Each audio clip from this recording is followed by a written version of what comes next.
In 1939, an unusual expedition led by German archaeologist and writer Edmund Kiss arrived in Bolivia.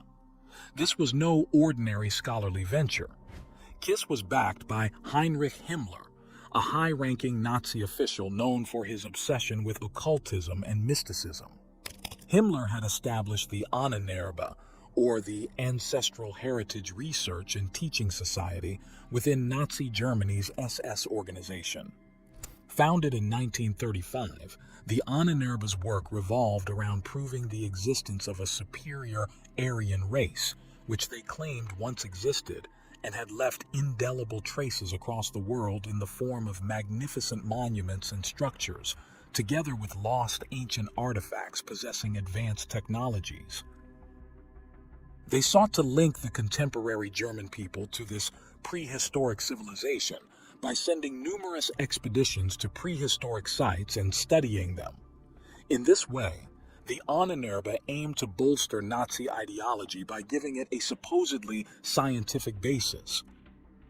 Though relatively unknown compared to the Ahnenerbe's better documented Tibetan expeditions, the expedition to Tiwanaku reflected the same ideological motivations. By uncovering an ancient advanced civilization that they could claim as a precursor to the Aryan race, Himmler and his followers hoped to reinforce the Nazi narrative of an ancestral Aryan lineage that predates all other civilizations. Tiwanaku's impressive ruins, located near Lake Titicaca in Bolivia, seemed ideal for such an endeavor. One of the most striking aspects of Tiwanaku is the sheer scale and precision of its stone structures. Massive blocks, some weighing up to 130 tons, were used in the construction of temples, gateways, and monolithic sculptures. These stones are not only extraordinarily large, but are also fitted together with a precision that defies explanation using simple tools. For instance, the Pumapunku complex within Tiwanaku is built with giant blocks of andesite and red sandstone that are carved with intricate details, precise cuts, and interlocking joints. One of the greatest mysteries surrounding the stonework is the absence of tool marks. Mainstream archaeologists propose that the Tiwanaku civilization may have used stone tools and wooden sledges, yet the level of precision and polish achieved on the stones would seem impossible to achieve with such rudimentary techniques. The facing stones of this site are perfectly set with no mortar. We took a needle, and that needle we tried to insert at every point along the joint, and the needle couldn't be inserted. A perfect cut. Furthermore, some of the stones at Pumapunku exhibit precision-drilled holes and complex angled cuts that resemble the type of engineering seen in modern construction, leading some to speculate that the builders may have had access to an advanced form of technology, one that left no trace and whose techniques were subsequently lost. Tiwanaku's builders appear to have had a profound understanding of astronomy, as evidenced by the site's alignment with celestial events. The Kalasasaya Temple, a large open-air temple with stone pillars, is aligned to capture the solstices and equinoxes with remarkable accuracy. During the winter solstice, the sun rises between specific pillars, and the design of the complex suggests a deliberate orientation to celestial bodies. This knowledge of astronomy would have been crucial for agricultural cycles, and it indicates a high level of observational skill and mathematical understanding on the part of the builders. Adding to the mystery is the idea that these alignments may point to a much earlier construction date. Some researchers, examining astronomical data, suggest that the alignment of the structures at Tiwanaku is accurate for a much earlier period, perhaps as far back as 15,000 years ago. The only correction that I would make is that we now have better astronomical measurements due to satellites and computers. And I would suspect the date would be more like 12,000 years ago.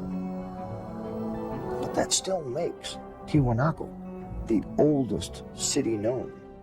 This theory, while controversial, has led some to argue that Tiwanaku may have been built by an unknown prehistoric civilization with a sophisticated understanding of both engineering and the cosmos.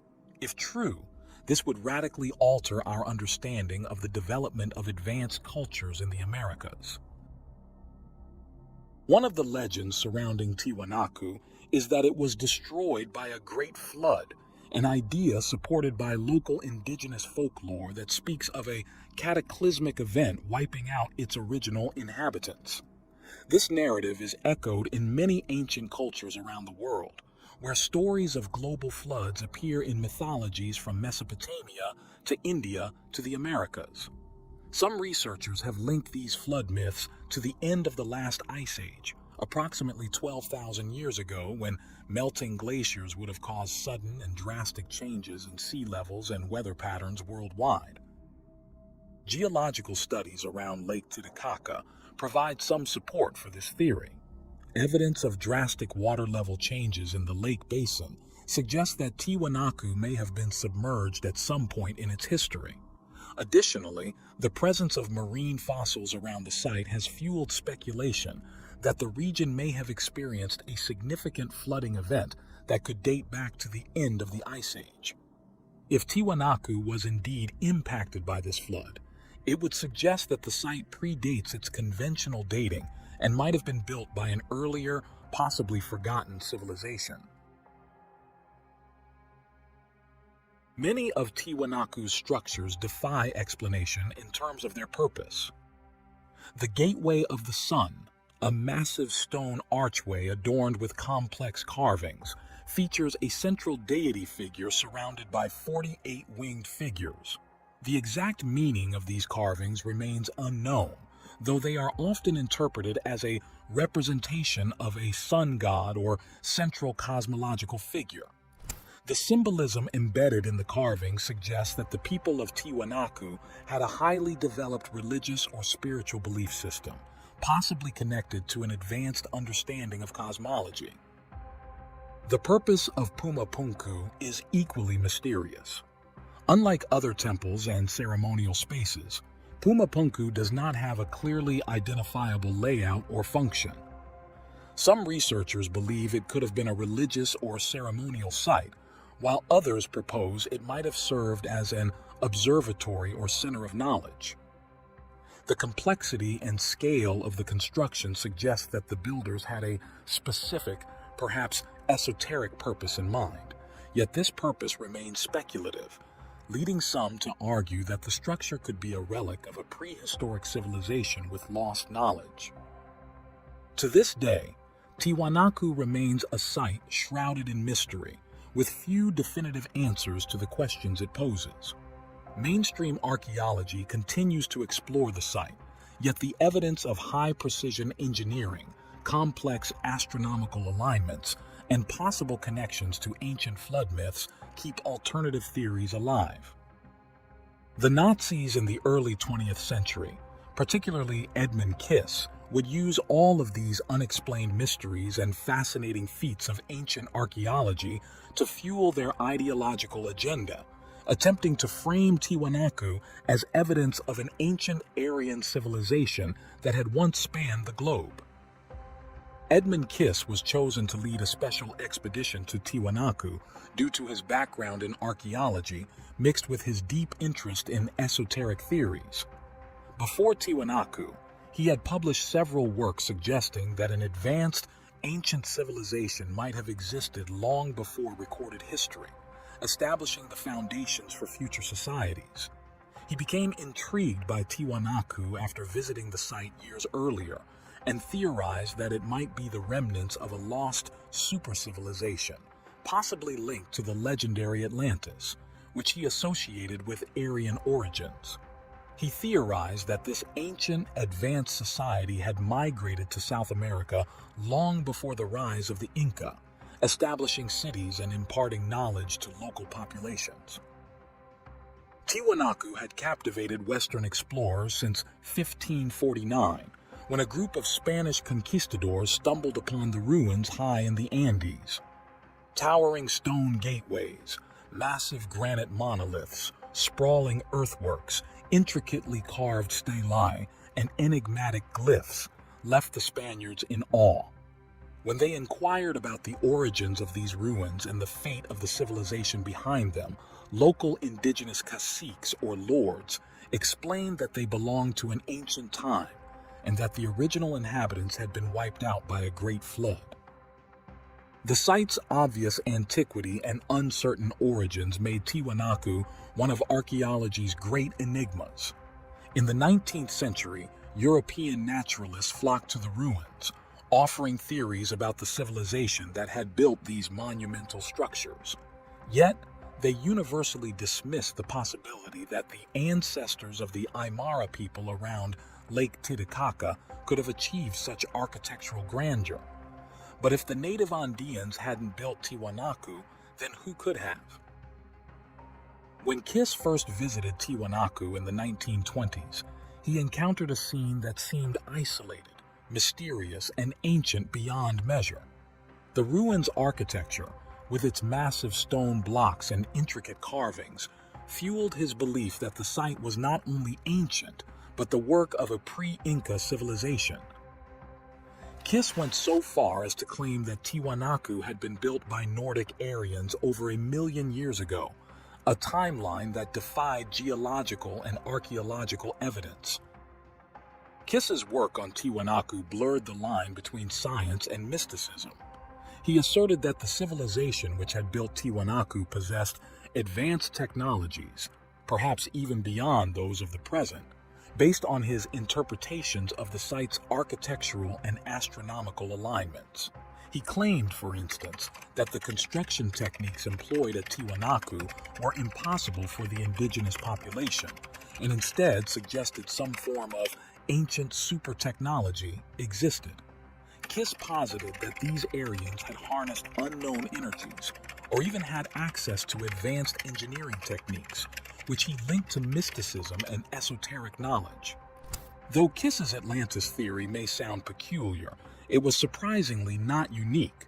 For decades, Bolivians too had entertained ideas of Atlantean ancestry, often for reasons similar to Kiss's.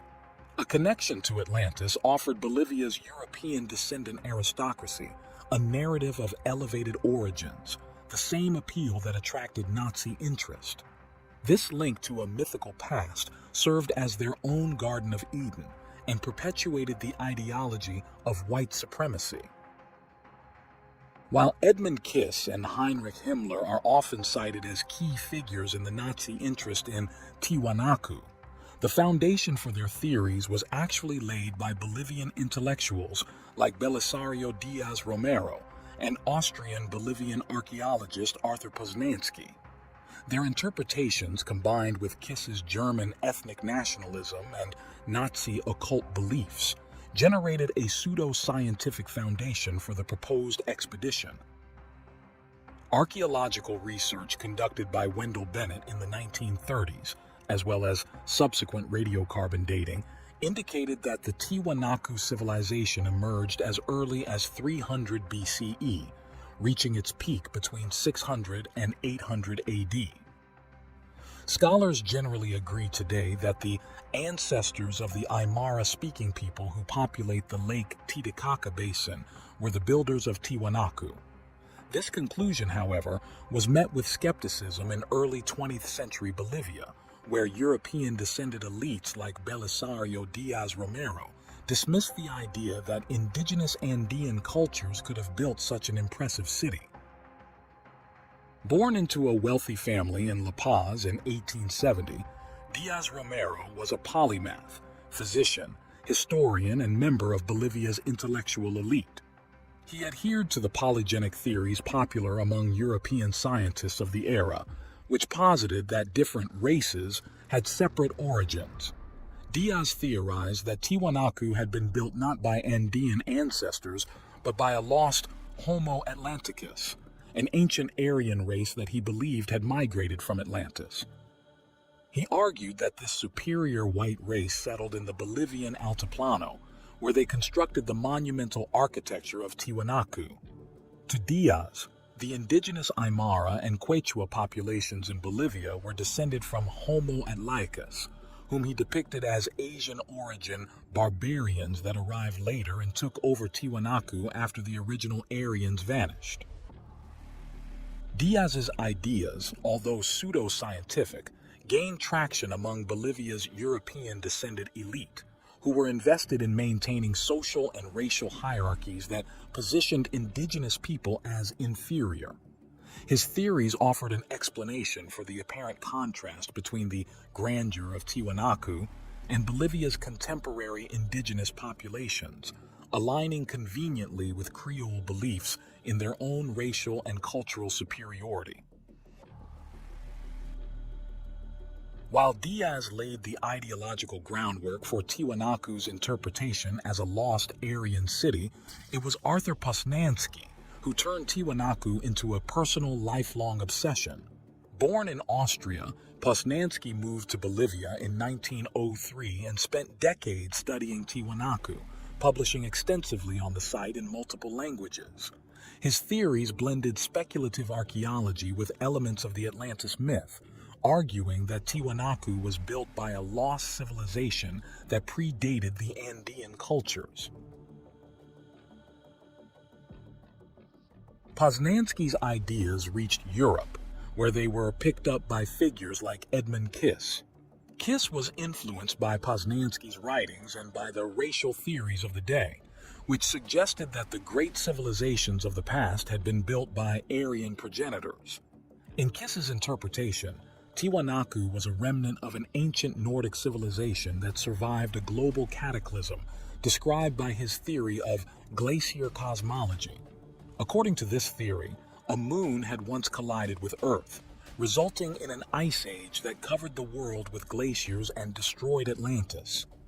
Kiss believed that some survivors from this Nordic civilization took refuge in the Andes, where they built Tiwanaku. Edmund Kiss studied Tiwanaku extensively, meticulously surveying the ruins, measuring the positions of the structures relative to celestial bodies, and examining skulls in the basement of the National Museum, convinced that Tiwanaku was a Nordic city. His findings, later published in Germany, claimed that the works of art and architectural style were not of Indian origin, but were likely the creations of Nordic men, who had brought a special civilization to the Andean highlands. Kiss's research was successful in Germany, where his theories were seized upon by Nazi officials eager to establish Aryan heritage in places far from Europe. The Gate of the Sun, one of the most iconic monuments at Tiwanaku, received particular attention from Kiss and his team. The structure is adorned with elaborate carvings and a central figure often interpreted as the Andean creator god Viracocha. Kiss, however, insisted that the imagery represented an ancient Aryan iconography. He argued that the central figure, rather than being a local deity, was a symbol of an Aryan god-king or high priest from a lost civilization. The intricate carvings on the gate were reinterpreted by the Nazis to fit their narrative, suggesting that the symbols represented a coded language that contained lost knowledge traced back to Aryan origins. Here, we can see Edmund Kiss's hypothetical reconstructions of Tiwanaku from his book The Glass Sea from 1930. Edmund Kiss's theories extended beyond terrestrial archaeology and racial ideologies. He was also fascinated by cosmology and proposed elaborate ideas about the moon and its relation to ancient civilizations. These theories, developed in his later works, were part of a broader pseudo-scientific narrative in which Kiss combined speculative history, mysticism, and a fascination with celestial bodies. His views on the moon reflected his broader agenda of linking cosmic forces to Aryan heritage and ancient civilizations, ideas that resonated with Nazi esoteric circles, especially with Heinrich Himmler and the SS, who were drawn to theories linking the cosmos and racial mysticism. Kiss saw the moon's role as central to the cycles of civilization and destruction, which he believed shaped human history. In his view, each ancient civilization, including Atlantis, which he claimed was founded by Aryan ancestors, had been destroyed by the catastrophic effects of these successive moons. This belief aligned with his broader idea of a lost Aryan civilization that rose and fell due to cosmic and earthly upheavals. For Kiss, these cycles of destruction were part of a divine cosmic order, with Aryan peoples as the chosen inheritors of knowledge that survived each cataclysm. In this framework, the supposed destruction of Atlantis was linked to the disintegration of an earlier moon, which Kiss argued had caused floods, earthquakes, and dramatic climate shifts that decimated the Atlantean civilization. He believed that remnants of this knowledge had survived in other Aryan-descended cultures, which then rebuilt civilization. This idea aligned with his belief in racial superiority, framing Aryans as the resilient, chosen people who preserved ancient wisdom across multiple cataclysmic events. Kiss's theories on the moon were influenced by the work of Hans Herbiger, an Austrian engineer who developed the Welteislehre, or world ice theory, in the early 20th century. Herbiger's theory proposed that ice played a fundamental role in the formation of the universe, with celestial bodies, including planets and moons, interacting through cataclysmic ice-related events. According to Herbiger, these cosmic events influence life on Earth and shape human civilizations. Although this theory was pseudo-scientific and unsupported by empirical evidence, it gained popularity within Himmler's Ahnenerbe organization, as the German nationalist and mystical circles interpreted it as an alternative to mainstream scientific cosmology, often labeled Jewish by its detractors. With the backing of Heinrich Himmler and the SS, Ahnenerbe researchers, including Edmund Kiss, were dispatched across Europe and even as far as Asia to collect evidence supporting the world ice theory, with the expeditions being known as the Search for the Ice Moon Fragments.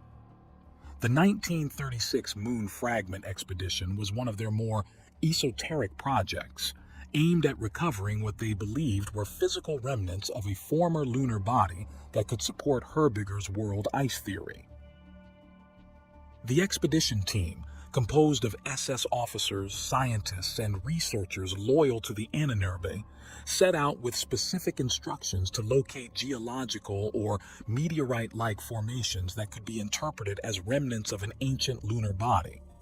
They focused their search on areas in the Austrian Alps, the Bavarian forests, and other remote locations across Central Europe where strange rock formations had previously been found. These formations, some of which appeared out of place geologically, were thought to potentially be fragments from an ancient moon. The researchers documented any unusual rock formations, meteorite deposits, and distinctive geological layers that might contain high levels of specific elements such as iridium that could hint at an extraterrestrial origin. At the end, the Moon Fragment Expedition ultimately failed to produce any conclusive evidence of Herbiger's theories. The samples collected, strange rock formations, meteorites, and geological anomalies, were examined but found to be of terrestrial origin or to lack the unique characteristics that would distinguish them as fragments of a shattered lunar body. Without the scientific rigor or methodology of legitimate geologists, the Ahnenerbe researchers could not substantiate their findings, and the quest for moon fragments was quietly abandoned by the SS. Nevertheless, inspired by Herbiger's ideas, Kiss developed his own theories about the moon, imagining it not as a stable celestial body, but as one of a series of moons that had orbited Earth over the millennia. According to Kiss, these moons periodically collided with Earth or disintegrated, leading to massive geological upheavals and cataclysms that wiped out ancient civilizations. In this narrative, the current moon was merely the latest in a line of satellites, each of which had exerted its influence on Earth's history and had an impact on human civilization. Edmund Kiss was also part of two additional expeditions: a quest for giant skeletons in Tanganyika, present-day Tanzania, and a 1939 journey to Libya in search of the mythical city of Zerzura, believed by some to be the ancient abode of jinn or spirits.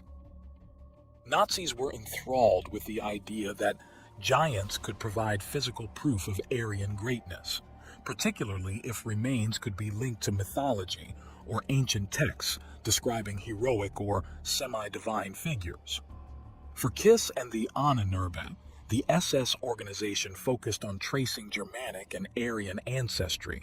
Africa seemed a promising destination, not because of any archaeological foundation, but because of its relative mystery and distance from Europe. Tales of giant skeletons occasionally circulated in colonial accounts, and Kiss was sent to Tanganyika under the hope that he might uncover remains that could be used to substantiate Nazi myths. In Tanganyika, Kiss and his team were tasked with exploring remote areas and documenting unusual fossils or skeletons that might align with legends of ancient giants. They hoped to find skeletal remains of substantial size that they could claim as evidence of an ancient Aryan presence or influence. Kiss relied on local rumors and indigenous stories that spoke of tall ancestors or semi-mythical beings, interpreting these legends through a racialized lens that assumed any evidence of giants would support his theories of Aryan dominance. In his notes, Kiss expressed excitement when local guides spoke of large bones or fossils, though most of these were later identified as animal remains or naturally occurring rock formations. Despite exhaustive searching, the expedition yielded no human remains that could convincingly be classified as giant skeletons, nor did Kiss find any evidence of a prehistoric Aryan presence. However, the expedition was still celebrated by the Nazi press upon Kiss's return, with reports that exaggerated the findings and implied that traces of giants had been found, even though nothing substantial was ever revealed. In 1939, as World War II loomed, Kiss joined an expedition to the Libyan desert in search of Zerzura, a mythical lost city that had captured the imagination of explorers for centuries. Zerzura was often described as an oasis city hidden deep in the desert, filled with treasures and rumored to be inhabited by jinn, supernatural beings in Islamic folklore.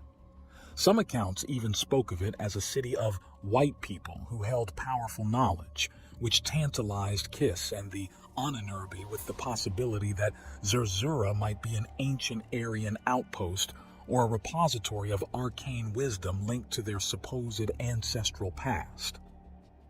Zerzura first gained popular attention in the Middle Ages through Arab chronicles and the lore of desert nomads, and in the early 20th century, European explorers fueled further fascination by attempting to locate the city. The Libyan desert, with its harsh conditions and unexplored expanses, had thwarted previous attempts to find Zerzura. However, the Nazis, inspired by a potent combination of myth and racial ideology, decided to fund their own quest. Kiss was selected as part of the Ahnenerbe team because of his interest in ancient civilizations and his willingness to interpret archaeological findings in ways that aligned with Nazi beliefs. The 1939 Zerzura expedition was logistically challenging, as the team faced extreme desert conditions, with intense heat and scarce water supplies. Using accounts from earlier explorers, local Bedouin guides, and regional maps, Kiss and his colleagues set out to find the fabled city, hoping that they might uncover artifacts or even writings that could link Zerzura to ancient Aryan or Nordic myths. Some within the Ahnenerbe believed that if Zerzura were real, it might contain lost knowledge or objects of mystical power, possibly even artifacts with magical properties or advanced knowledge that the Nazis could exploit for their wartime objectives. The team scoured the desert, finding scattered ruins, ancient rock carvings, and traces of ancient trade routes, but none of these led to the mythical city of Zerzura. At various points, Kiss's team found geological formations and small cave paintings, some depicting animals and human figures. Although these findings added to the region's archaeological record, none of them provided any direct link to Zerzura or the supposed Aryan heritage the Nazis were so eager to validate. The expedition, much like the one in Tanganyika, failed to achieve its primary objective, and Zerzura remained a legend. However, the Nazi regime continued to portray the Zerzura expedition as a significant, albeit incomplete, accomplishment. Nazi media outlets suggested that the exploration of the Libyan desert was just the beginning, subtly implying that the legendary city was still out there, waiting to be found. Ultimately, the planned expedition to Tiwanaku, which we discussed earlier, was postponed indefinitely when Germany invaded Poland in September 1939, igniting World War II. Kiss, a committed SS officer, was redeployed to support the war effort, eventually commanding military installations until he was captured by Allied forces in 1945. Though Kiss's expedition never materialized, his theories about Tiwanaku as an Aryan settlement continued to be promoted in Nazi propaganda, including publications for the Hitler Youth. After the war, Kiss and his theories were largely discredited, but the myths surrounding Tiwanaku as a lost civilization of non-indigenous origin persisted. The Inner Earth Expeditions.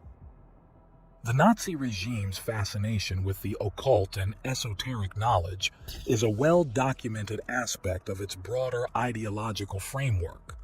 Central to this fascination was the belief in ancient wisdom and supernatural powers that could potentially be harnessed to further the Nazis' goals of racial supremacy and global domination. The allure of these hidden realms was not merely a product of Nazi superstition, but was deeply embedded in the broader Volkish movements of the time, which glorified ancient Germanic myths and the occult. After World War I, a mysterious, esoteric, and occult group formed in Munich known as the Thule Society. This society played a critical role in the early ideological formation of what would become the Nazi Party. The name Thule comes from Ultima Thule, a mythical northern land in Greek and Roman literature, believed to be the farthest point in the north, a place beyond the borders of the known world. Its name reflected the group's fascination with myths, legends, and the belief in a lost Aryan homeland which they sought to rediscover. While Adolf Hitler himself showed little interest in the occult aspects of Nazi ideology, other high-ranking officials like Heinrich Himmler and Rudolf Hess were deeply influenced by the Thule Society's teachings. Himmler, in particular, would later use these esoteric beliefs to inform the activities of the SS, including the establishment of the Ahnenerbe. While the later Ahnenerbe was influenced by the Thule Society, the Thule Society itself was deeply influenced by the work of Helena Blavatsky, a Russian occultist and the co-founder of the Theosophical Society, an organization established in New York City in 1875. Blavatsky is a central figure in the history of modern esoteric and mystical thought, and her writings have had a lasting influence on the development of Western esoteric traditions. Her complex and often controversial ideas include beliefs about humanity's evolution, lost ancient civilizations, and the existence of an inner Earth civilization known as Agartha. Blavatsky traveled extensively, claiming to have visited various parts of the world, including Tibet, where she said she was instructed by mysterious spiritual masters called the Mahatmas, or Ascended Masters. These Mahatmas told her that throughout human history, there have been numerous advanced civilizations known as root races. One root race, according to the masters, lived in a long-lost continent known as Lemuria, said to have been located in the Indian or Pacific Ocean. The Lemurians had access to arcane powers and knowledge, some of which were preserved by their successors, the Atlanteans. Following the destruction of Atlantis, she posited that the survivors went on to influence the development of future civilizations and also retreated to various secret locations around the globe, including subterranean realms. inaccessible regions deep underground. The later Thule Society studied the work of Helena Blavatsky and also found numerous ancient texts that refer to the existence of such a place. Almost every ancient culture shares legends about interactions with subterranean races. Clearly, some of these are considered to be purgatory for sinners, attempts to deter people from wrongdoing. But other legends, those about Agartha with its cities, Shambhala and Potala, have striking resemblances, no matter which continent they originate from. In all legends, these civilizations tell of two beings, very tall giants or very advanced reptilian races. The word Agartha is of Buddhist origin. True Buddhists fervently believe in this subterranean empire, which they say has millions of inhabitants and many cities, including the capital Shambhala, where a supreme ruler dwells. They believe the Dalai Lama is his terrestrial representative, and his messages are transmitted to the lamas in Tibet. They believe that they've been there for thousands of years, sheltering humanity since the terrestrial cataclysms. The Russian artist, philosopher, and explorer Nicholas Roerich published that a Tibetan Lama revealed the Tibetan capital was connected by a tunnel with Shambhala, the heart of the subterranean empire of Agartha, and that the entrance of this tunnel was guarded by lamas who were sworn to keep its actual whereabouts a secret from outsiders. Those who are led to this underground passage travel deep into Earth through areas where it becomes so narrow it can be difficult to pass through. In the ancient epic poem, the Mahabharata, the Hindus also spoke of Aryavarta, the abode of the excellent ones, which was said to be ruled by a supernal race, the Nagas, a half-human, half-reptilian species depicted with jeweled hoods that light their realm. It's said the Nagas possessed a cutting-edge technology and had an unpredictable and sometimes merciless nature, known to abduct and torture humans, while at other times influencing positive events on Earth. It's also said they inhabited Potala. Perhaps it's not coincidence, then, that the name of the palace where the lamas guard the tunnel entrances is the Potala Palace. Another Indian epic, the Ramayana, tells the story of the great avatar Rama, a blue-skinned emissary from Agartha who arrived on an air vehicle. These air vehicles were called Vimanas, which means a car or a chariot of the gods, carrying its occupant through the air. Strangely, flying airships have remained a consistent part of all Inner Earth stories. In Africa, a similar tunnel was believed to connect the secret chambers at the base of the Pyramid of Giza with the subterranean world, by which the pharaohs established contact with the gods of the underworld. Ancient Egyptian deities like Ra, Thoth, Anubis had qualities unlike humans: unique height, skin coloring, eyes, often avian or bird-like heads. Another mystery occurred in 985 AD, when the Viking explorer Eric the Red discovered Greenland. By 1410, there was anywhere from 10,000 to 100,000 Viking colonists in Greenland's shores. That was the last date, however, that any one of the Viking settlers of Greenland was ever seen again. All of their villages were found abandoned, and their disappearance has become one of the largest unsolved mysteries in our recent history. That is, unless you ask the native people of Greenland, the Inuits. According to these Eskimos, the white men swarmed suddenly northwards to a wonderland that the natives had long known about. They call it the land of endless summer, rich with vegetation and game.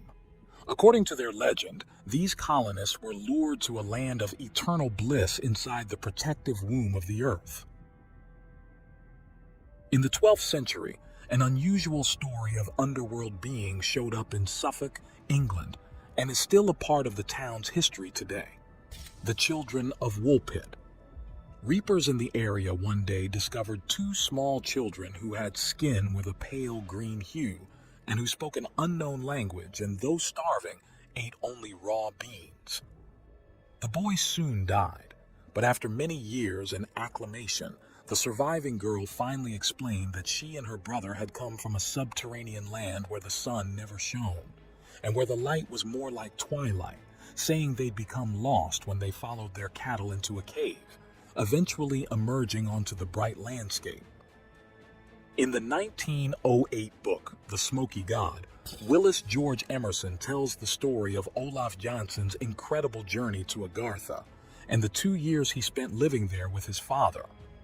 Jansson and his father were traveling in their small fishing boat in an attempt to find the land beyond the north wind when a windstorm carried them through a polar opening into the interior of the earth. There, they met who he called the Elder Race, friendly, intelligent, lanky 12-foot giants. He said later they were able to grow tall in this unique electrical energy field that was always there inside the earth, and that these giants were able to live up to 800 years. Jansson described the inner world as warm, where it rained once a day and was filled with highly charged electrical air. There's a density to the atmosphere, he said, and this is what he believes led to the immense vegetation there. The title of the book, Smoky God, refers to the inner world's glowing and smoky sun. Most interesting was his explanation of these fast, noiseless flying objects on which he rode. He said they had revolving fan-like wheels which destroyed atmospheric pressure, or what he called gravitation, and this force prevented them from falling to one side or the other. After spending 2 years with these beings in Agartha, Olaf and his father attempted to return to the opening.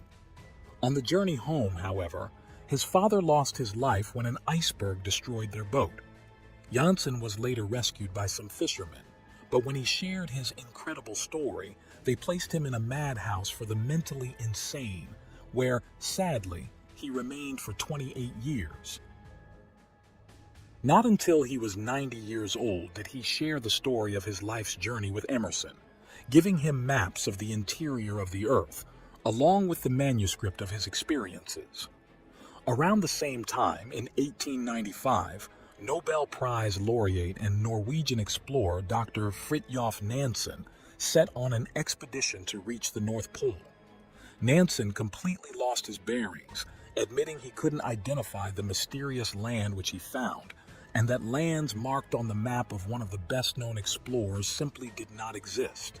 He had many unusual things happen, noting that after bitter cold, suddenly, the temperature began to rise, and it even became unbearably hot. It was never made clear where Nansen was exactly. But as the expression goes, he was not in Kansas anymore. Deep in the Amazon jungle, the ancient Makushi Indians have remained isolated from advanced civilizations until very recently. They are said to be the guardians of an entrance to inner Earth, and they describe the journey and the beings in vivid detail. They say for 15 days, you must traverse through caverns until balls of bright light and glowing discs appear inside the Earth. There, a civilization of very tall beings, 12 to 15 feet, lives inside a lush ecosystem of vegetation. This primitive culture also describes how they encounter molten rock at deep depths. Without any modern education, how could they know such details unless there is some truth to their story? The Nazis and the Thule Society were well aware of all of these stories and got deeply interested in studying the inner Earth theory. In 1938, under the enigmatic umbrella of Nazi pursuits for mystical artifacts and ancient wisdom, Heinrich Himmler directed a unique expedition that was both scientific and esoteric in its objectives. To this end, he sent a team of Nazi scientists to the remote and mountainous regions of the Himalayas, led by the renowned explorer and zoologist Ernst Schaefer. The Himalayas were not chosen as the expedition's destination by chance. The site was specifically recommended by Hermann Wirth, a scholar of ancient religions and a controversial figure in the study of prehistoric cultures. Wirth held the belief that the dissemination of similar symbols across various global cultures was not coincidental, but rather indicative of a shared origin. He theorized that these symbols were vestiges of an ancient, advanced civilization that had once thrived on the lost continent of Atlantis, purportedly located in the Atlantic Ocean between Portugal and Britain.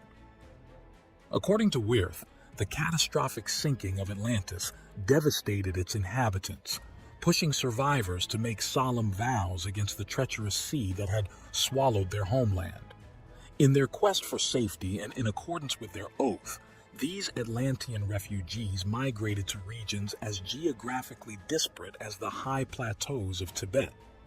Wirth conjectured that the descendants of these Atlantean survivors preserved their ancestral heritage, reflected in the cultural and religious symbols that echoed those of their drowned civilization. The Nazi expedition to Tibet, therefore, was rooted in a complex web of mythology, pseudoscience, and ideological ambition. Himmler and his associates believed that by tracing and possibly reclaiming ancient relics and knowledge from this lost civilization, they could ensure the supremacy of the Nazi ideology. The Thule Society, on the other hand, also recommended the expedition to Tibet as a quest to find the location of the secret entrance to Agartha. The journey to the Himalayas was arduous and fraught with logistical challenges. The team traversed difficult terrains, from steep, icy slopes to treacherous mountain passes, equipped with the latest technology of the time. Their route took them through remote villages and ancient monasteries, where they conducted ethnographic studies on the local populations, whom they presumed to be descendants of the original Aryan race. The Nazi ideology posited that the pure Aryan lineage had been diluted over the centuries, but preserved in its most authentic form in isolated places like those in Tibet. Schaefer and his team engaged in a variety of anthropometric studies, measuring skull sizes and facial features in an attempt to find physical similarities with the presumed Aryan physiological traits. In addition to anthropological research, the expedition sought to collect cultural artifacts that bore semblances to Aryan symbols from European mythology. They photographed religious texts, icons, and rituals, and took notes on the local customs and languages, drawing parallels wherever they could with ancient Norse and Germanic traditions. These activities were meticulously documented, intended to be used as propaganda to bolster the myth of the Aryan race's widespread historical dominance and esoteric knowledge. Interestingly, while trekking through the most remote regions of the Himalayas, the team encountered monks and shamans that confirmed the tales of a sacred land accessible only to the pure of heart and intention known as Shambhala. Members of the expedition reported various signs and symbols which they encountered in monasteries that they believed were clues to the entrance of Shambhala. However, despite their extensive searches and the collection of a vast amount of data and artifacts, no tangible evidence of an actual entrance to Shambhala was ever found.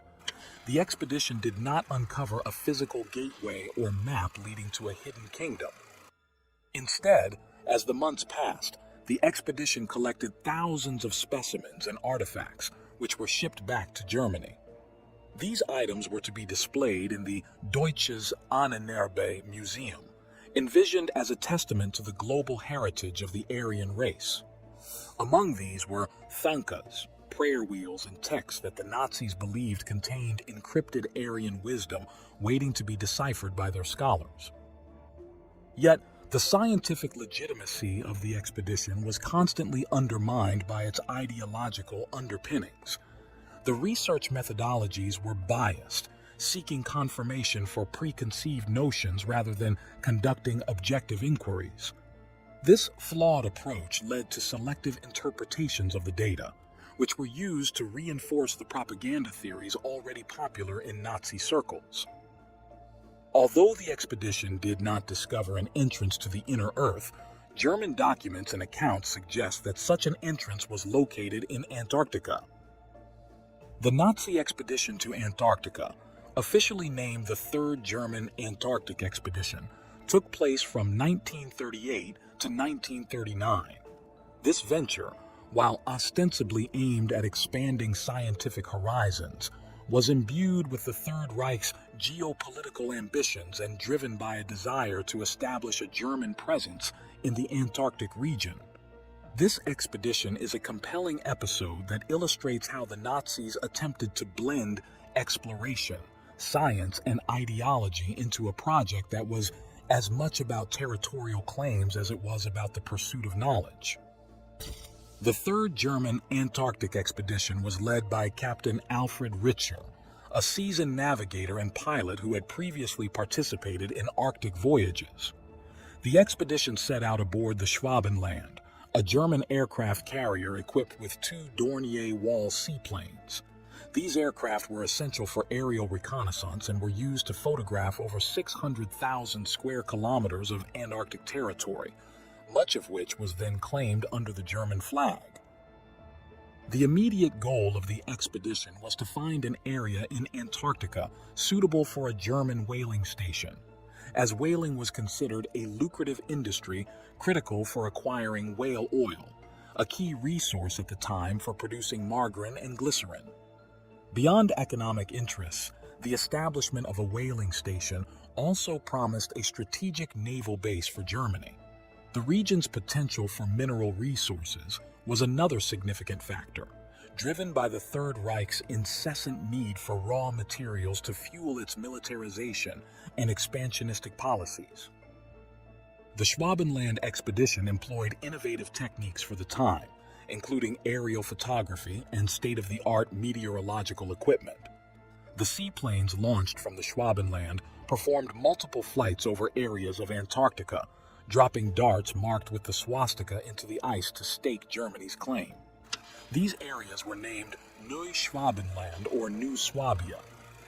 But the Nazis' goals were not limited to just economy and military.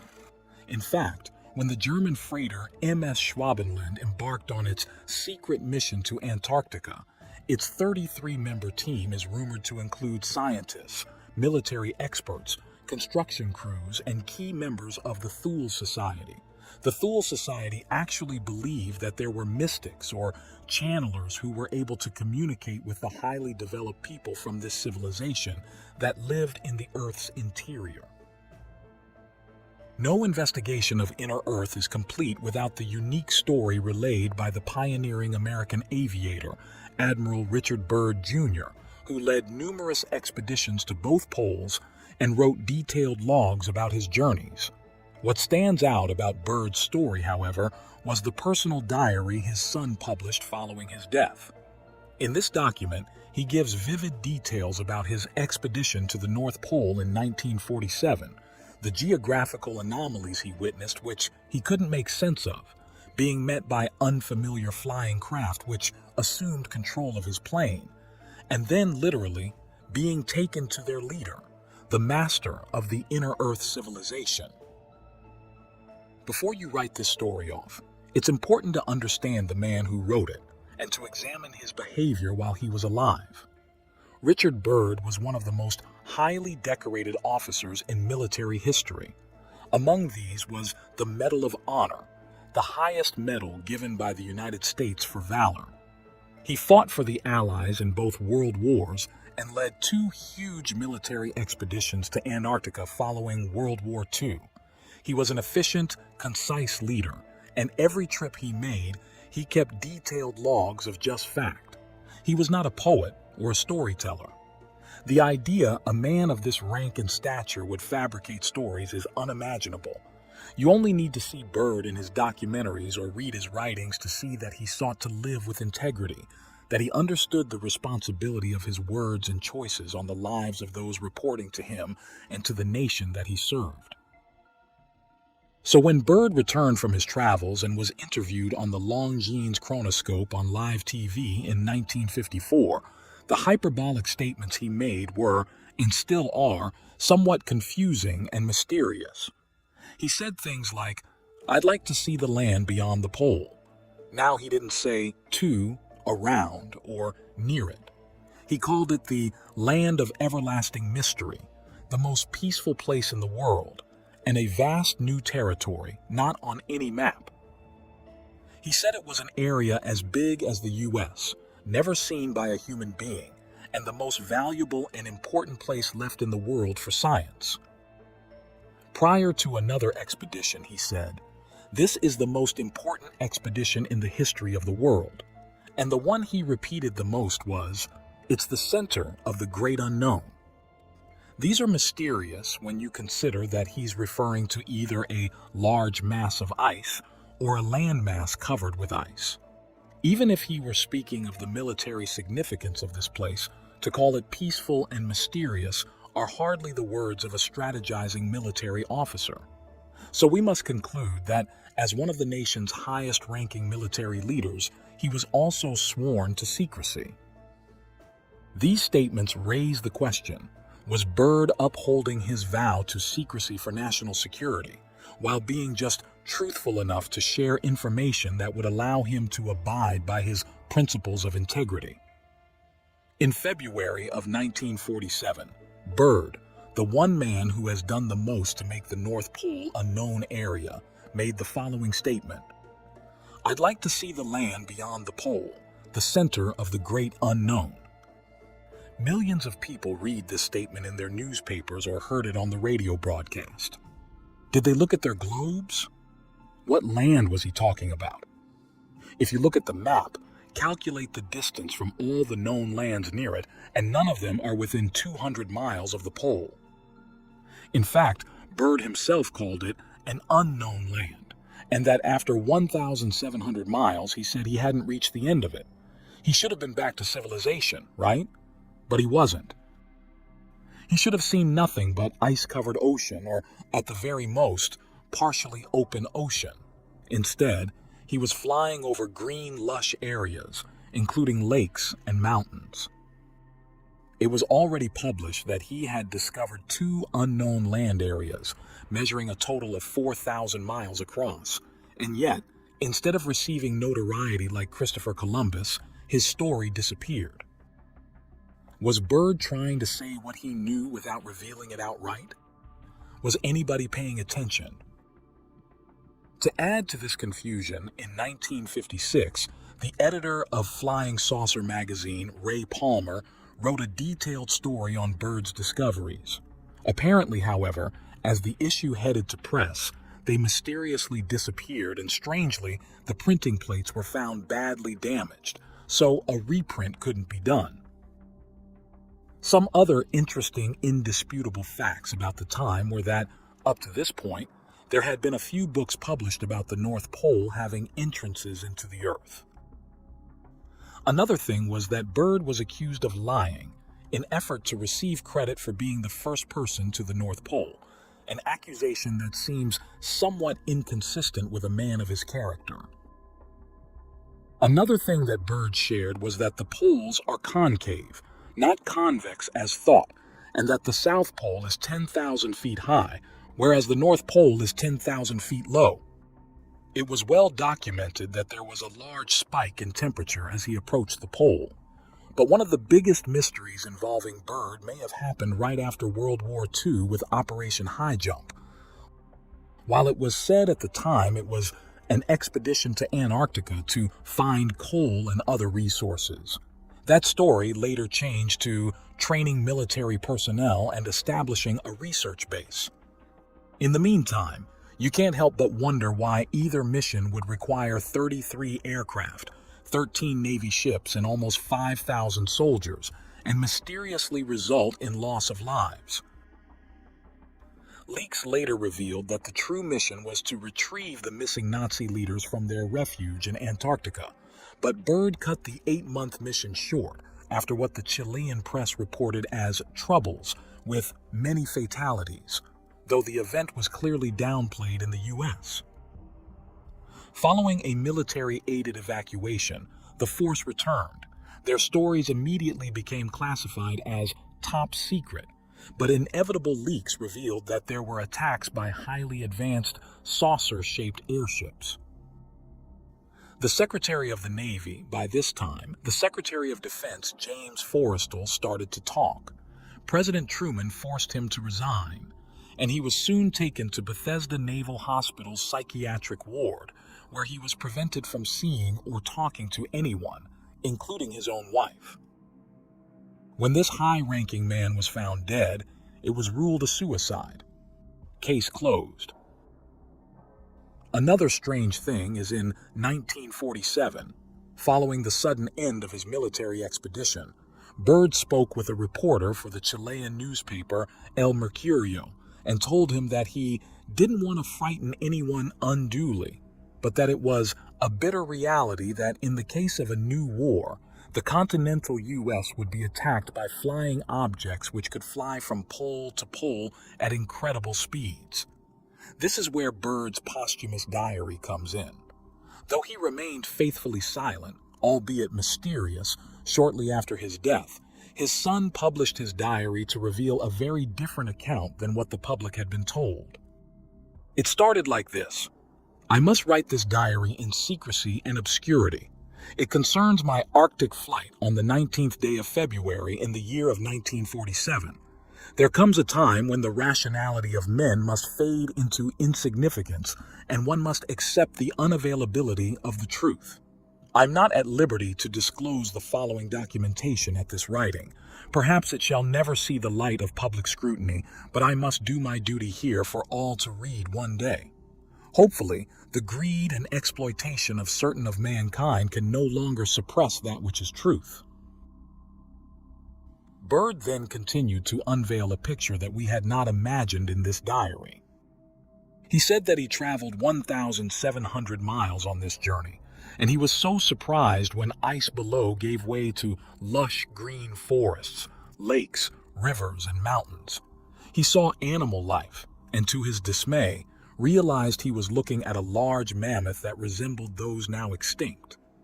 He noted that everything had unique and inexplicable color, and suddenly he realized in shock that there was some kind of space vehicles flying beside him. They escorted him, and he saw an entire city and was safely landed despite the fact he had no control over his plane. Once there, he was graciously greeted by civilians, and they called this place Agartha. Byrd's dismay upon arrival is clear. He and his crew were then taken to meet what they were told was the ruler of Agartha, the master whom he described as delicate and ancient.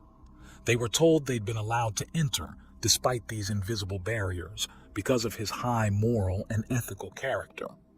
The ruler went on to say that ever since the U.S. had dropped atomic bombs on Hiroshima and Nagasaki, their race had been very concerned for human safety and the survival of the planet.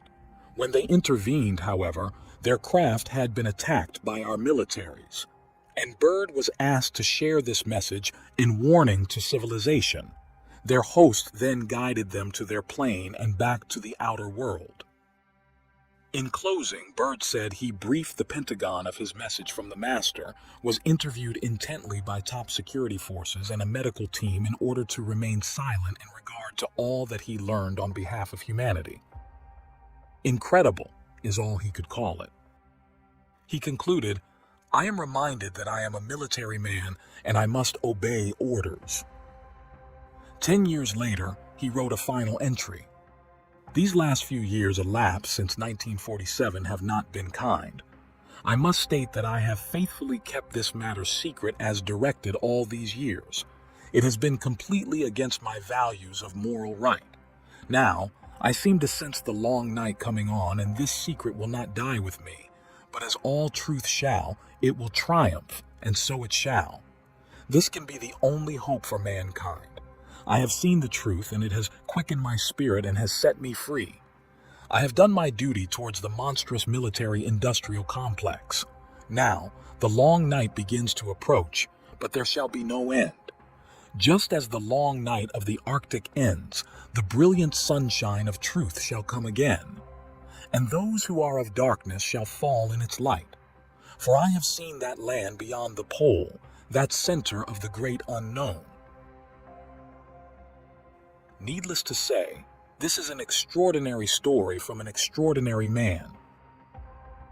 Would Bird's own son publish false information that would defame his beloved father? Or did Bird himself falsify all this story in order to make a cruel joke of his life and legacy?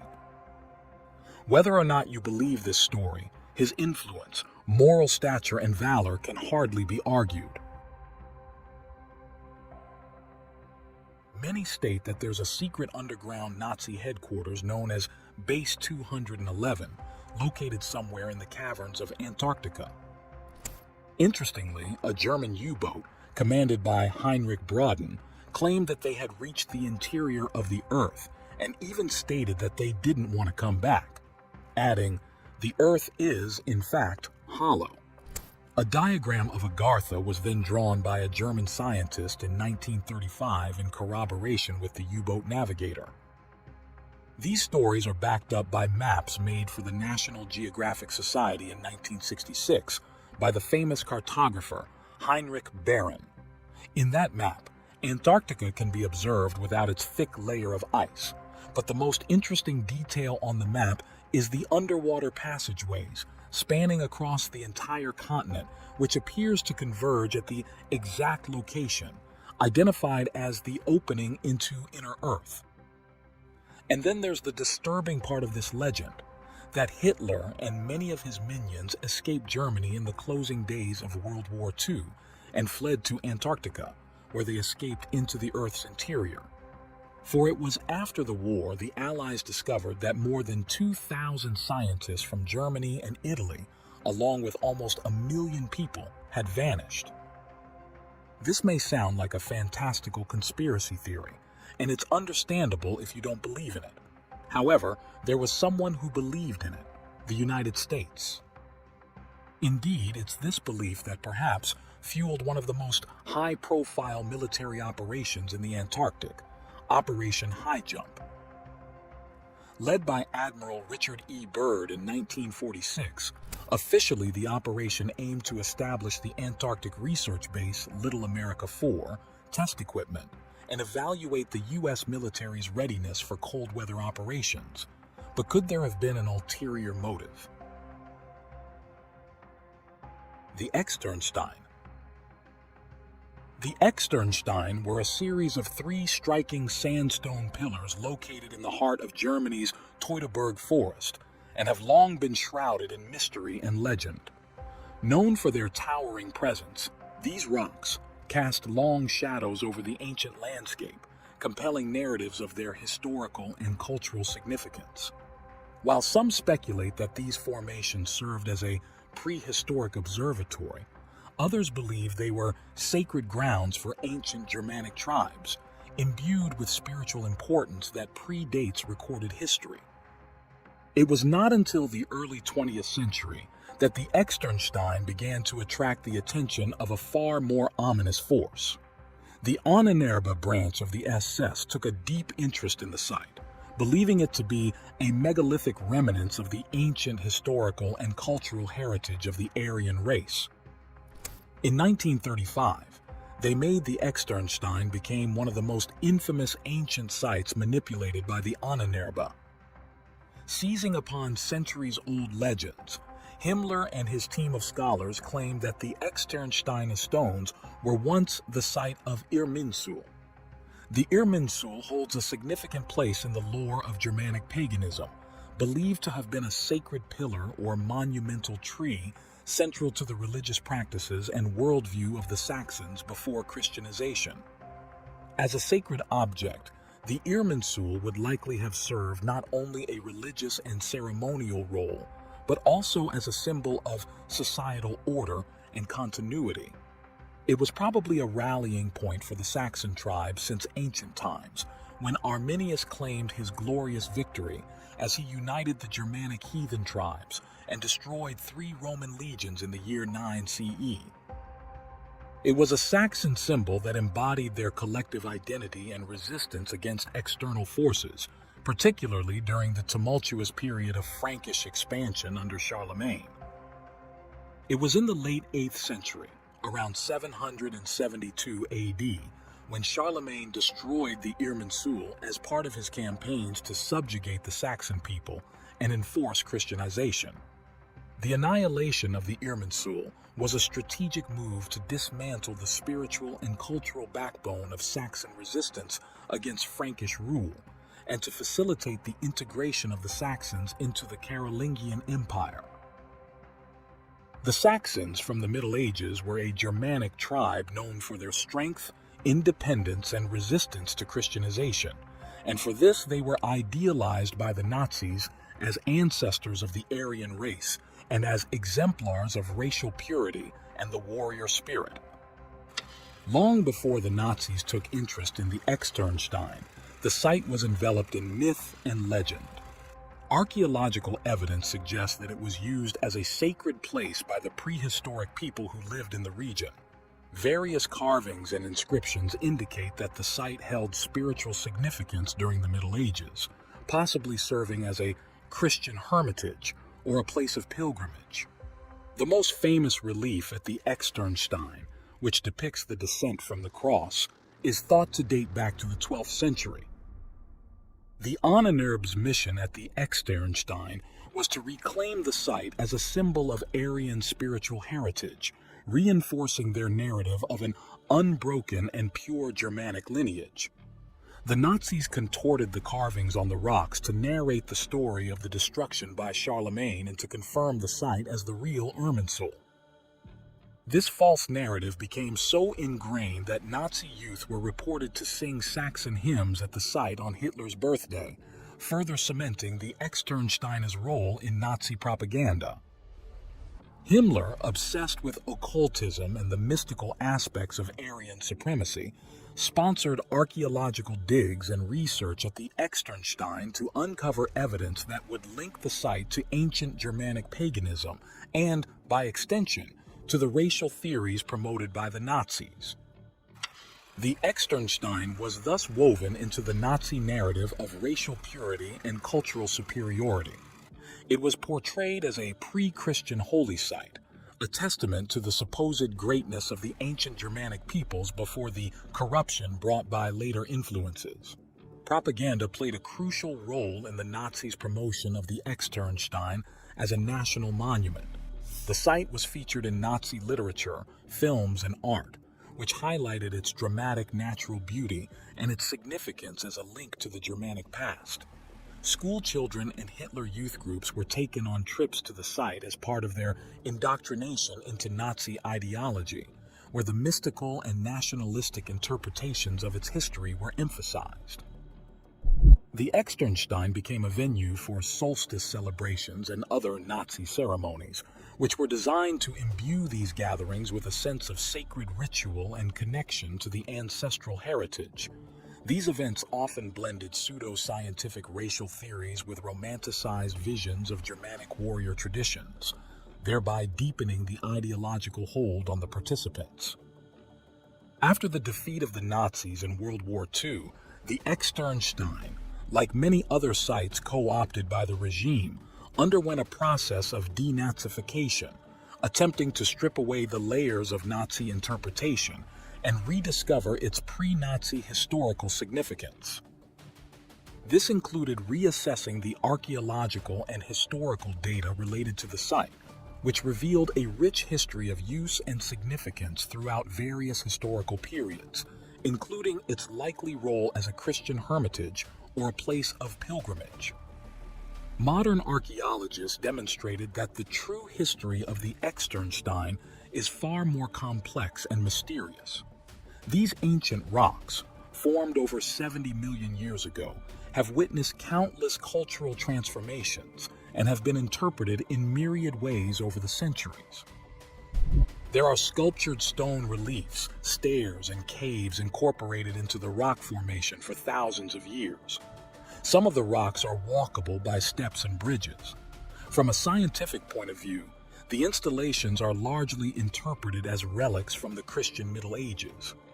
The largest and most famous of the carvings at Externstein is a high-relief sculpture shows what appears to be the descent from the cross of Jesus Christ, a common theme in Christian art depicting Joseph of Arimathea and Nicodemus taking Christ's body down from the cross, with the presence of Mary, his mother, and Mary Magdalene.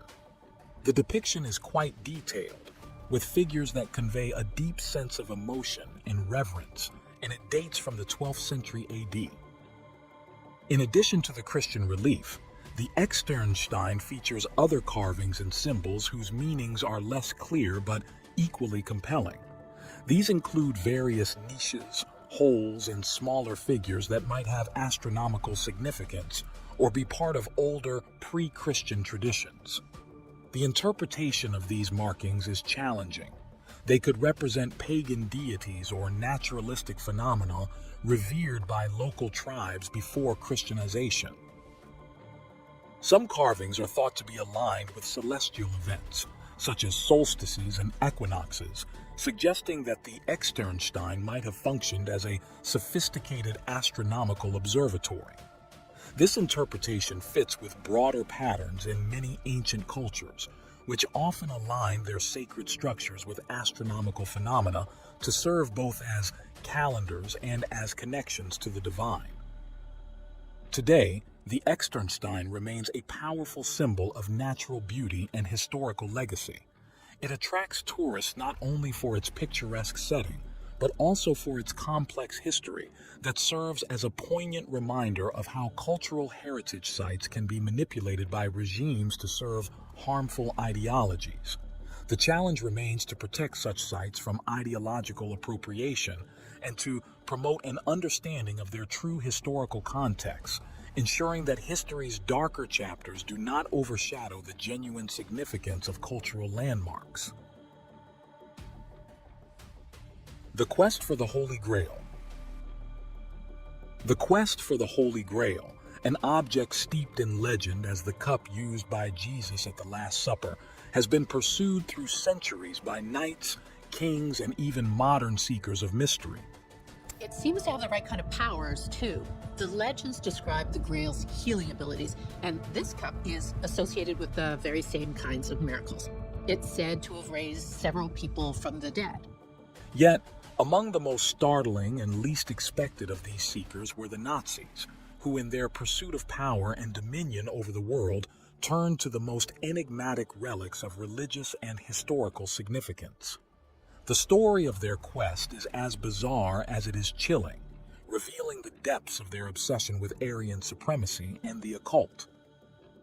Himmler was captivated by the mystical and believed fervently that the spiritual destiny of the Germanic race was linked to the recovery of ancient relics. He believed that the possession of the Holy Grail would not only affirm the Nazi ideological myth of Aryan cultural and racial heritage, but also bestow supernatural power to achieve victory in the looming conflicts of World War II. Otto Rahn, a figure shrouded in both historical mystique and dark notoriety, was a German medievalist whose life story intertwined with the lore of the Holy Grail and the twisted ideologies of the Nazi regime. Born in 1904 in Michelstadt, Germany, Rahn's intellectual journey began with a passionate interest in the legends, myths, and folklore of medieval Europe. This fascination set him on a path that would eventually lead to his involvement with one of the most infamous organizations in history, the SS. Rahn's academic pursuits focused on the Cathars, a medieval Christian sect that flourished in the 12th to 14th centuries in what is now southern France. The Cathars were known for their stark opposition to the Catholic Church, which they viewed as corrupt and materialistic. The Cathars even believed that the God of the New Testament and the God of the Old Testament were separate entities, the latter sinful and the former good. The brutal response of the Church culminated in the Albigensian Crusade, which sought to exterminate the Cathar heresy. Rahn was captivated by the story of the Cathars, particularly their rumored association with the Holy Grail, which he speculated might have been protected by them against the corruption of the Catholic Church. His book, Crusade Against the Grail, published in the early 1930s, explored these themes and argued that the Cathars might have been guardians of the Grail. The book caught the attention of Heinrich Himmler, who was similarly fascinated with fabled mythical artifacts. After all, Himmler was funding similar expeditions in search of the Hammer of Thor, which he believed was an ancient weapon made with sophisticated technology lost in time. This legendary weapon, which belonged to the Norse god Thor, was reputed to possess immense destructive power and the ability to bring victory in battle. Believing that the Hammer of Thor could serve as a powerful symbol of renewed Germanic might, Himmler sponsored archaeological expeditions across Scandinavia and parts of Germany where Norse gods had been worshipped. Himmler was so impressed by Rahn's work that he invited him to join the SS and funded his research, enabling Rahn to conduct expeditions in the Pyrenees and other locations in Europe to search for the Grail. Despite his initial enthusiasm, Rahn's relationship with the SS was fraught with personal and ethical conflicts. As a scholar, he was more interested in the mysticism and romantic aspects of medieval history than in the brutal racial ideology of the Nazis. Moreover, rumors about Rahn's homosexuality, which was rigorously condemned under Nazi laws, made his position precarious within the SS's strictly homophobic ranks. Despite all that, Rahn agreed to set out on the expedition in search of the Holy Grail. The decision was not made lightly. It was born out of a complex web of personal ambition, ideological pressure, and the incessant drive to validate his life's work on the Cathars and their legendary secrets. The year was 1936, and Rahn embarked on his journey that would take him across the old Cathar strongholds in southern France, an area riddled with castles, hidden caves, and forgotten ruins. As they moved through the Languedoc region, the expedition employed both conventional research methods and more esoteric practices. Rahn, always the romantic, often found himself at odds with the more pragmatic and sinister elements within the group. While he sought signs of ancient wisdom and spiritual transcendence, his companions' motivations were grounded in the acquisition of power. The dichotomy between Rahn's idealistic pursuits and the SS's agenda was stark, highlighting a fundamental misalignment in their goals. Rahn's journey was marked by moments of both revelation and disillusionment. The deeper the expedition ventured into the Pyrenees, the more elusive the Grail seemed to become. A major Cathar stronghold was Montségur, a remote fortress in southwestern France. This became the site of a dramatic confrontation between the Cathars and French royal forces in 1243. Thousands of French troops besieged the fortress for 9 long and grueling months before the people inside eventually surrendered. Hundreds of Cathars were burnt alive in a bonfire after refusing to renounce their blasphemous beliefs. However, it's believed that a number of Cathars managed to smuggle themselves out of the fortress, undetected before their brethren surrendered. It's been speculated that these survivors of the siege took a great treasure with them, many believing it to be the Holy Grail itself, brought back to Europe from the Holy Land by the Templars or other crusaders. Otto Rahn, prompted by previous occultists and mystics, identified Montségur with the Montsalvat Grail Castle of Parzival. Parzival is a medieval German epic poem written by Wolfram von Eschenbach around 1200 to 1210. Eschenbach's poem is one of the most significant early references to the Grail in European literature, depicting the Arthurian knight Parzival's quest to find the Grail, a journey fraught with moral and spiritual challenges. The specific association of Montserrat as Montsalvat likely stemmed from a combination of the mountain's mystical appearance and the legends surrounding it. Montserrat has been a site of religious significance for centuries, with its monastery and the presence of the Black Madonna statue, which itself is shrouded in legend. Its dramatic cliffs and peculiar rock formations give it an otherworldly aura that could easily be imagined as a mythical Grail castle. In his travels to Montserrat, Rahn was likely driven by a mix of genuine scholarly intrigue and a need to fulfill the ideological expectations of his SS sponsors. The mountain's spiritual history as a site of pilgrimage and its natural fortress-like appearance would have appealed to Ron's romantic and mystical sensibilities. The search at Montserrat involved rigorous hikes, detailed examination of the geology, and extensive consultations with local religious scholars and historians. Ron's team made several finds during their exploration, mostly medieval artifacts like coins, pottery, and fragments of manuscripts. While these items were historically valuable, none bore any direct relation to the Grail. The lack of significant findings was a disappointment to Ron, who had hoped to uncover evidence that would link Montserrat directly to the Grail legends as described in the tales of Parzival. The end of the expedition was marked not by triumphant discovery, but by a quiet retreat. Ron's report to his superiors in the SS was subdued.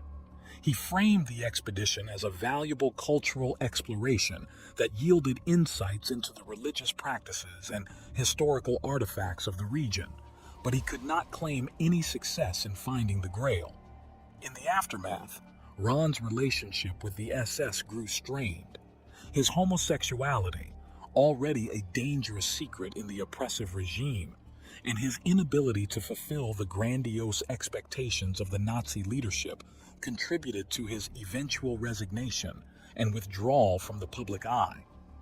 The failed expedition to Montserrat, coupled with personal and ideological conflicts, led to a deep personal crisis for Ron, culminating in his mysterious death.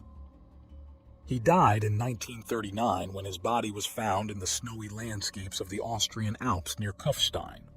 The circumstances surrounding Otto Ron's death were mysterious and remain the subject of speculation and intrigue. Officially recorded as death by exposure, many believe it was a suicide, a tragic conclusion to his disillusionment and despair, both personally and professionally. Other theories suggest darker scenarios, including the possibility that he was murdered by the SS due to his failure to produce results and his increasing reluctance to support the Nazi regime's ideology. In 1940, Himmler himself went to Montserrat in search of the Grail. Under the guise of a diplomatic mission, Himmler visited Spain and made a detour to Montserrat. His visit was part of a broader plan to forge alliances with Francisco Franco's regime, but also provided a convenient cover for his esoteric interests. While in Montserrat, Himmler was escorted through the monastery and shown various religious artifacts. However, the primary purpose of his visit was to probe for information and clues about the Grail. Himmler met with various ecclesiastical figures, pressing them for details about the monastery's history and any secrets it might hold which could lead to the Grail. Despite the solemn and historic setting, the expedition bore no fruit in terms of finding the Grail or any significant artifacts related to it. The monks of Montserrat, wary of Himmler's reputation and the Nazi connection, provided little in the way of useful information. The excursion revealed the limits of Himmler's quest for supernatural artifacts, steeped more in fantastical thinking than in practical outcomes. The legend of the Holy Grail has endured through the centuries. After the fall of the Third Reich, many theories and speculative narratives have surrounded the Cathars, the Crusaders, and the Holy Grail itself. Among the most impactful of these modern interpretations is the controversial hypothesis presented in The Holy Blood and the Holy Grail, a book that proposes a radically different understanding of the Grail myth, one that shifts from mystical Christian relic to an explosive familial secret. Published in 1982 by Michael Bajan, Richard Lee, and Henry Lincoln, The Holy Blood and the Holy Grail posits that the Holy Grail is not a physical chalice, but a metaphor for the royal bloodline of Jesus Christ, purportedly preserved through his marriage to Mary Magdalene. This thesis suggests that the Cathars were among the keepers of this secret. The book further claims that after the suppression of the Cathars, the Knights Templar, a military order founded during the Crusades, continued to guard this profound secret. The narrative framework laid out in the book was so gripping that it heavily inspired Dan Brown's 2003 novel, The Da Vinci Code. Despite extensive quests and investigations, the true essence of the Holy Grail, along with its exact location, continues to elude historians and adventurers alike. The myriad legends surrounding the Grail only add layers to its mystery, ensuring it remains one of the most captivating enigmas in human history. The Mauern Discovery. The most significant prehistoric discovery by the Ahnenerbe occurred in the southern Jura Mountains of Bavaria, within the secluded confines of the Mauern Cave. This cavern, nestled in a region steeped in myth and ancient allure, revealed a treasure trove of archaeological artifacts that provided unprecedented insights into Paleolithic life in Europe. It all started with Rudolf Rüdiger Schmidt, a notable prehistoric archaeologist in Germany, whose work significantly shaped the understanding of Paleolithic Europe. R. Schmidt first gained recognition for his work on the Aurignacian culture, a key Paleolithic culture identified with the first modern humans in Europe. His discoveries and methodologies set the stage for a modern approach to archaeology in Germany, focusing on meticulous stratigraphic analysis and a comprehensive approach to site excavation. Schmidt's reputation as a thorough and dedicated scholar earned him the leadership of the Mauern Cave excavations when the site was identified by the Ahnenerbe as having significant potential to reveal insights about early human history. The organization, founded by Heinrich Himmler and dedicated to validating the historical and cultural superiority of the Aryan race through archaeology and anthropology, provided resources that were scarce in the academic community due to the economic pressures of the time. This backing by the Ahnenerbe allowed Schmidt to undertake comprehensive excavations at the cave, which promised to unveil a part of human history that was poorly understood. Under Schmidt's supervision, the Mauern Cave excavations revealed multiple layers of occupation, with each layer offering a snapshot of the technological and cultural practices of its era. His team uncovered tools, art, and human remains that painted a vivid picture of life during the Upper Paleolithic. Schmidt's approach was methodical and aimed at ensuring that the excavation did not just serve the propaganda purposes of the Nazis, but also adhered to scientific principles. He meticulously documented the stratigraphy and context of finds, which was crucial for later reinterpretations of the site's significance.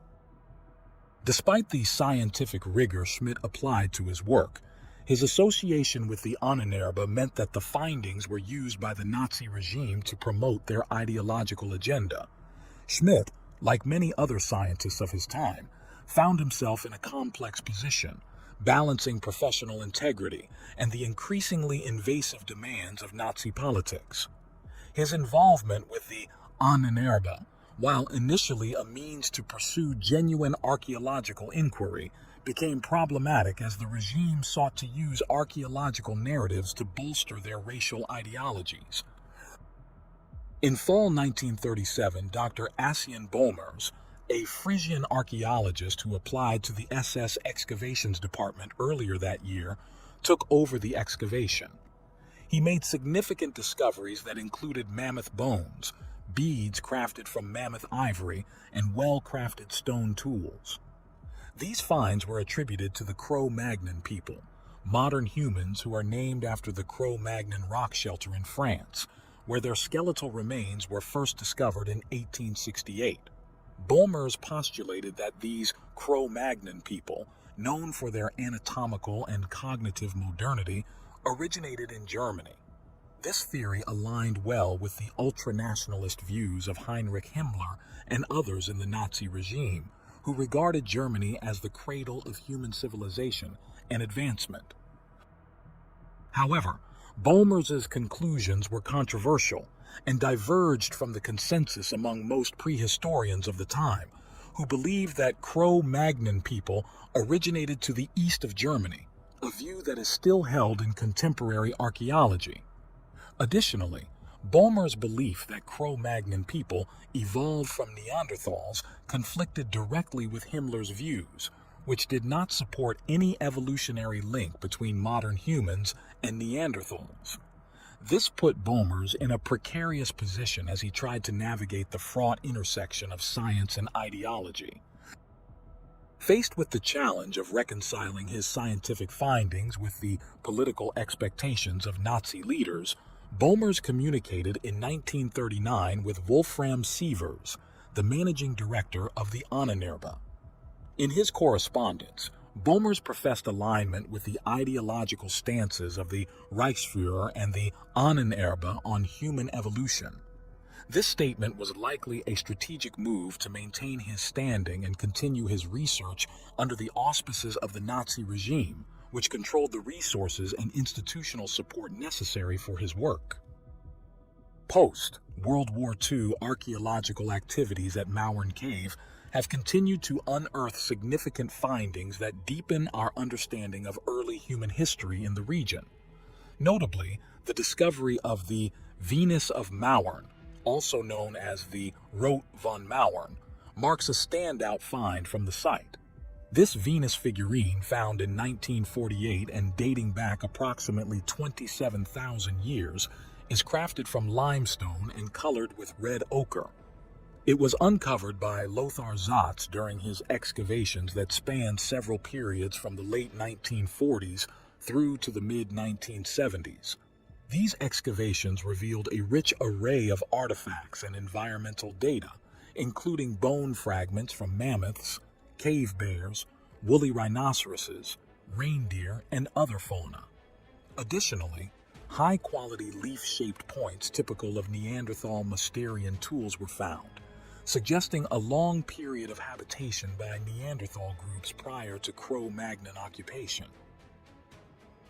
The Witches of Karelia. In the mid-1930s, the Ahnenerbe started an expedition to the Karelian region between Finland and Russia, led by Yrjö von Grönhagen, a Finnish nobleman and scholar. Von Grönhagen's interest in Karelia was piqued by the Kalevala, the Finnish national epic that was believed to hold remnants of ancient Nordic legends and possibly a lost Aryan culture. Born in St. Petersburg to an officer of the Imperial Russian Army, Grönhagen's family fled to Finland following the October Revolution of 1917, settling in the town of Viipuri.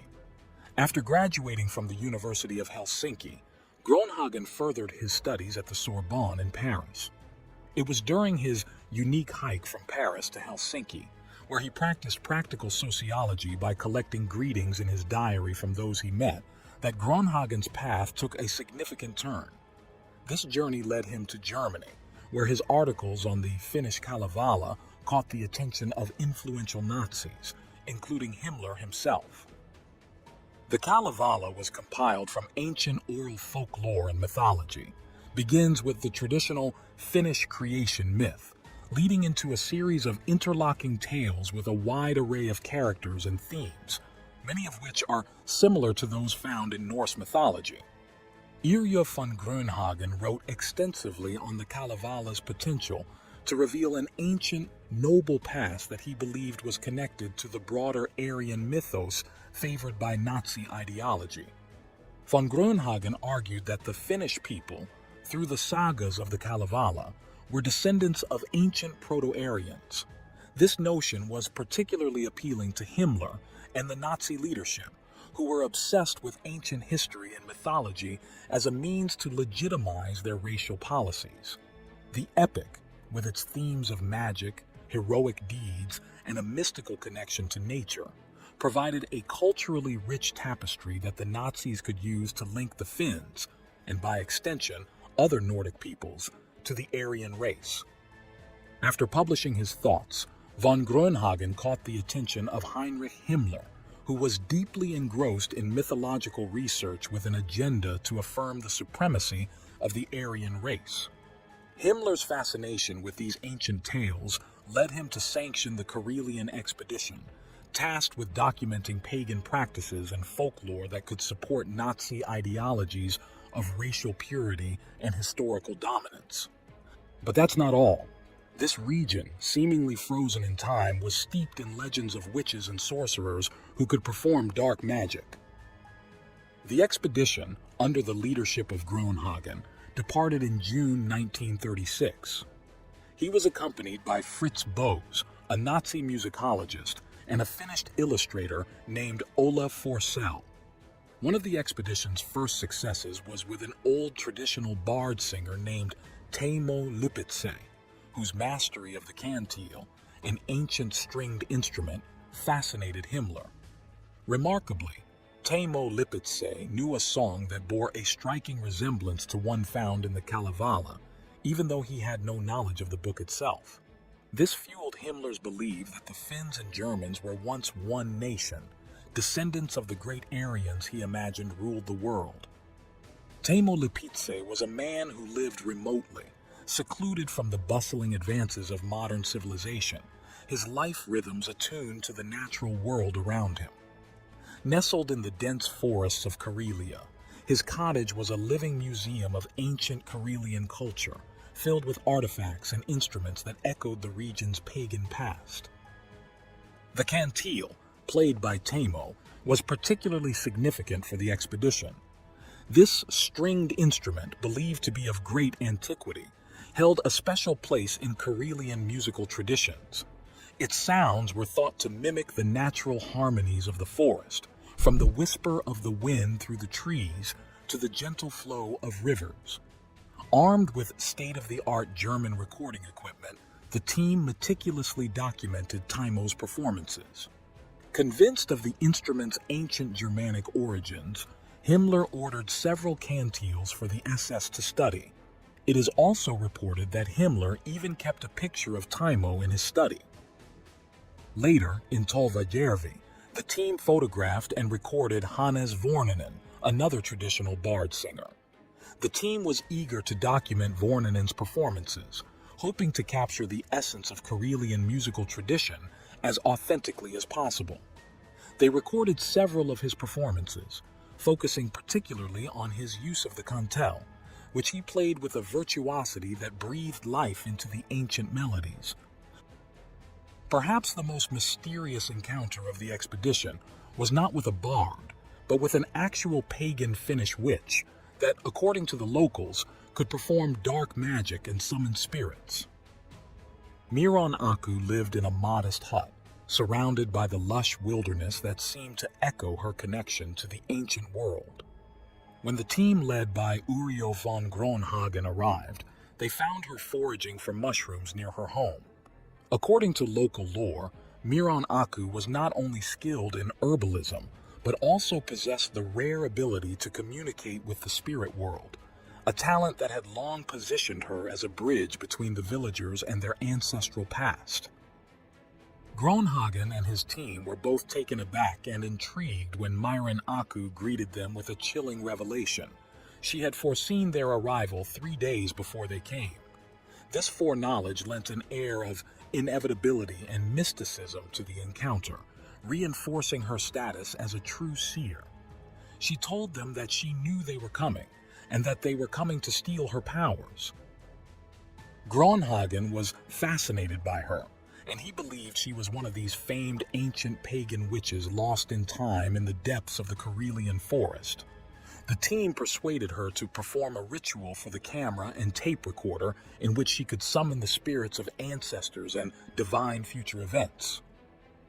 Persuaded by Groenhagen, Miron Aku agreed to perform a ritual for the camera and tape recorder, which was unprecedented. The ritual was designed to summon the spirits of her ancestors and divine future events. As the ceremony commenced, the atmosphere was charged with a palpable tension, the air thick with the smoke of burning herbs and the haunting sounds of her chanting. The team documented every moment, captivated by the authenticity and power of the experience. The recording of the ritual was not without its consequences. When Miron Aku listened to the recording of her sacred chants and rituals on tape, a technology she never knew existed, she was shocked. Her prophecy that these strange men will steal her powers was fulfilled. She believed this is a sacrilege that could rob her and her community of their spiritual power. By the close of summer, Groenhagen's expedition had successfully secured over 100 recordings, capturing a range of folk songs, tales, and rituals.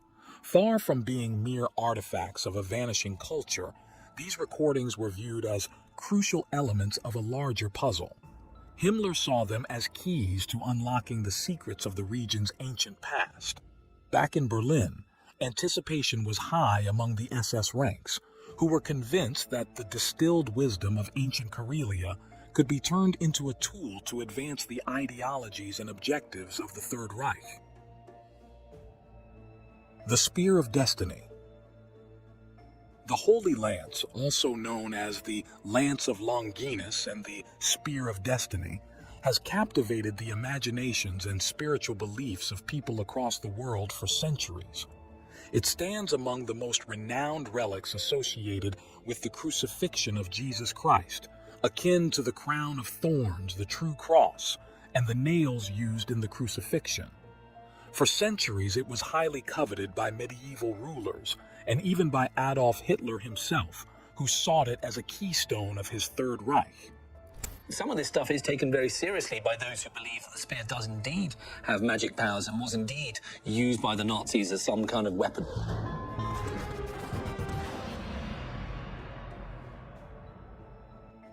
The origins of the Holy Lance's legend are as murky as they are mystical. The four Gospels of the New Testament recount the life and crucifixion of Jesus Christ, with only the Gospel of John mentioning a Roman soldier piercing Jesus' side. But one of the soldiers with a spear pierced his side, and forthwith came there out blood and water. The Spear of Destiny actually pierced Jesus' side and came in contact with his blood. For them, this would mean that it does in fact have some kind of divine power, because you can't touch the holy without being changed or transformed. This soldier remains unnamed in John's account. However, later works like the Gospel of Nicodemus, a non-canonical text compiled in the 4th century, over 300 years after the crucifixion, identify him as Longinus. Tradition claims Longinus had impaired vision, which was miraculously healed when he was splashed by the blood and water from Christ's wound. Realizing the true nature of Jesus, Longinus converted to Christianity.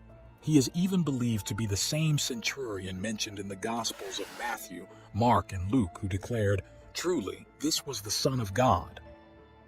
Over time, Longinus was venerated as a saint, and the spear he used became a relic believed to possess supernatural powers. Over the centuries, the Holy Lance became more than a relic. It became a symbol of divine right and conquest. Legend stated that whoever wielded it would be victorious in battle and have the power to shape the world's destiny. But should they mistreat the spear, it would bring about their doom. This belief influenced figures like Charlemagne, who was crowned Holy Roman Emperor in 800 AD after years of victorious campaigns where he reportedly carried the spear. For 25 years, Charlemagne had destroyed all his enemies and expanded the borders of his empire. In each battle, he had carried the Spear of Destiny. According to legend, he dropped the spear while crossing a stream in January 814, and mysteriously, days later, Charlemagne died. Many believed his death was caused by his mistreat of the spear. Throughout the Middle Ages, the spear exchanged hands among Europe's most powerful rulers, who were ready to do anything to possess the spear.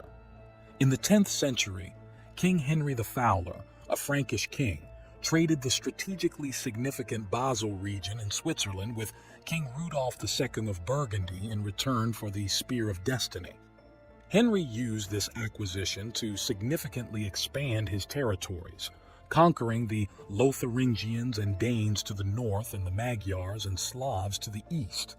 He is celebrated as the founder of Germany and initiated a long line of Holy Roman emperors who retained control of the Spear of Destiny, symbolizing their dominion over a rapidly expanding empire. Henry's great-grandson, Otto III, later fused the spear with another sacred artifact from the crucifixion, a holy nail that had pierced the body of Christ. Following this consolidation of holy relics, Otto III's reign further emphasized the sanctity and divine right of the Holy Roman Emperors. In the mid-14th century, Holy Roman Emperor Charles IV adorned the blade of the Spear of Destiny with a golden sleeve, marking it with the inscription Lancea et clavis Domini, the lance and nail of the Lord. A century later, in 1424, Holy Roman Emperor Sigismund had transferred this spear, along with other sacred relics, to Nuremberg, issuing a decree that they should remain there indefinitely. However, history would not honor Sigismund's decree. Years later, in 1912, the spear was still housed at the Hofburg Palace, where it caught the eye of a young artist.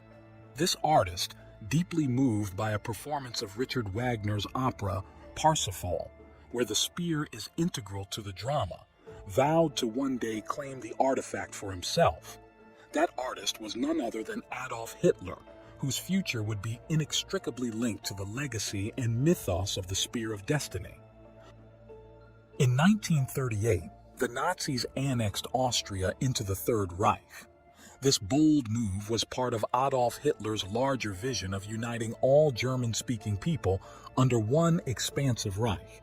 It was then that Hitler ensured that the Spear of Destiny was taken from the Hofburg Palace and transported to Nuremberg, a city imbued with historical and symbolic significance to the Nazi Party. Nuremberg was not only the site of grand Nazi rallies, but also steeped in imperial history, having once been a major seat of the Holy Roman Empire.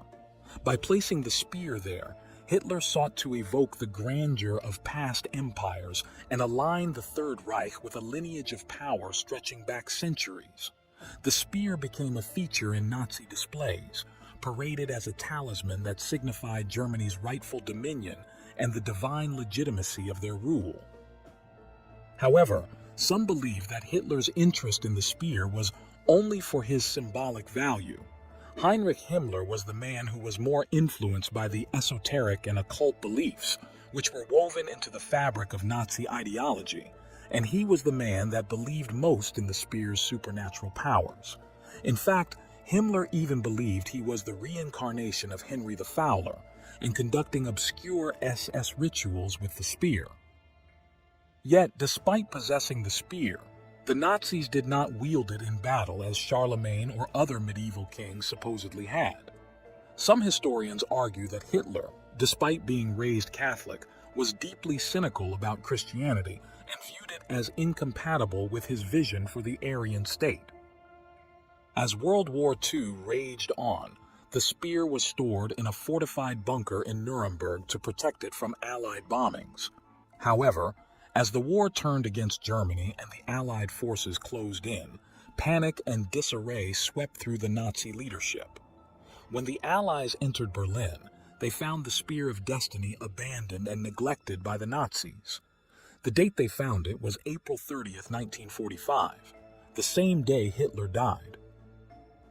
Whether by accident or fate, the Allies reclaimed the relic, effectively breaking the spear's mystical hold on Nazi Germany. It appeared the legend was true. Whoever possessed the Spear of Destiny would rule the world, but losing it would bring about their destruction. With the spear no longer under Nazi control, the supposed divine favor that had protected Hitler's regime was gone. The subsequent surrender of Germany and the complete collapse of the Third Reich followed swiftly, reinforcing the story's dramatic impact. However, this was just a story. As with many legends, the truth diverges from the myth.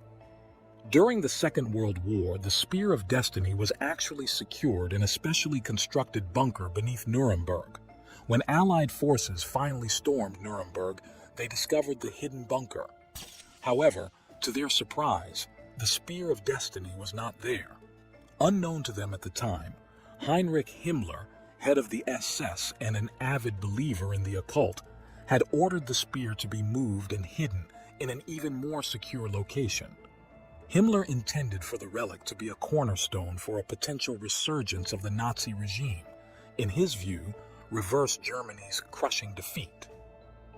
After months of Allied occupation and the crumbling of Nazi resolve, the secret finally came to light. Those responsible for hiding the spear, no longer willing or able to resist, disclosed its whereabouts. It was buried deep within the walls of a bunker, 80 feet underground. In January 1946, the spear was retrieved and returned to Vienna's Hofburg Palace, where it has remained on display ever since. But questions remain. Is it truly the spear that pierced the side of Christ? Doubts about the spear's authenticity have long been part of its history. When it was handed to Charlemagne by the Pope in 775, it was described as the spear of Saint Maurice, a Roman soldier turned martyr from centuries after Christ's crucifixion. Despite this, Charlemagne and later European leaders treated it as the spear of destiny. This claim was scrutinized in 2003 when Robert Feather, an English metallurgist, conducted detailed examinations. His tests, which involved removing a gold band that held the spear together, dated the blade to the 7th century, around the time it was given to Charlemagne, not the time of Christ. Further analysis by the Interdisciplinary Research Institute for Archaeology in Vienna confirmed a manufacture date around 800, suggesting it wasn't the weapon used at Golgotha. The lore of the Spear of Destiny is compounded by the existence of several spears across Europe, each claimed to have touched divine history: Constantinople, Paris, Echmiadzin, Antioch, and beneath St. Peter's Basilica. The Vatican's relic, believed to have been unearthed in Jerusalem, might hold the most credible link to being the true lance of Longinus, despite the earliest records dating back only to the 6th century, well after the crucifixion. The name Longinus itself is a derivative from the Greek lonchi, spear, suggesting a tautological origin, lance of lanceman. The disconnect grows when considering the Roman military's armament at the time of Christ, which would have been the pilum, a type of javelin, and not the type of spear later associated with medieval legends. This historical and cultural puzzle highlights whether these relics were part of an elaborate deception or knowingly used symbols to bolster the authority and resolve of their bearers. An example is the Spear of Antioch during the First Crusade. Found under mysterious circumstances, it rallied the besieged crusaders to a miraculous victory and continued conquest, despite contemporary skepticism about its authenticity. The remote and rugged region in the North Caucasus, in the Kabardino-Balkaria Republic of the Russian Federation, is a place of towering mountains and untamed wilderness. Yet, in 2011, Arthur Zhemukov, who is a Russian speleologist, which is the scientific study and exploration of caves, made an astonishing discovery at the Kara Hora mountain peak, one which would completely shatter our understanding of ancient human history. There, he found a deep, narrow, vertical shaft, seemingly swallowed by the earth itself. It was made of parallel stone slabs that seemed perfectly geometrical, as if they were artificially made. Zhemukov and his team decided to venture deeper, and what they discovered within the shaft was nothing short of extraordinary. The walls were straight and polished, extending 40 meters or 130 feet deep into the mountain, before opening into a wide underground hall with a height of 36 meters, about 118 feet. The straight walls of this shaft were constructed from large megalithic blocks that fitted together at right angles with minimal gaps. There were even large stones that looked like columns. Overall, the explored dimensions of the shaft, from the upper part all the way to the lower platform, span more than 100 meters, around 350 feet. Artur Zhemukov and his team were completely stunned. They concluded that whatever this prehistoric structure was, it was undoubtedly an artificial construction of an enormous scale.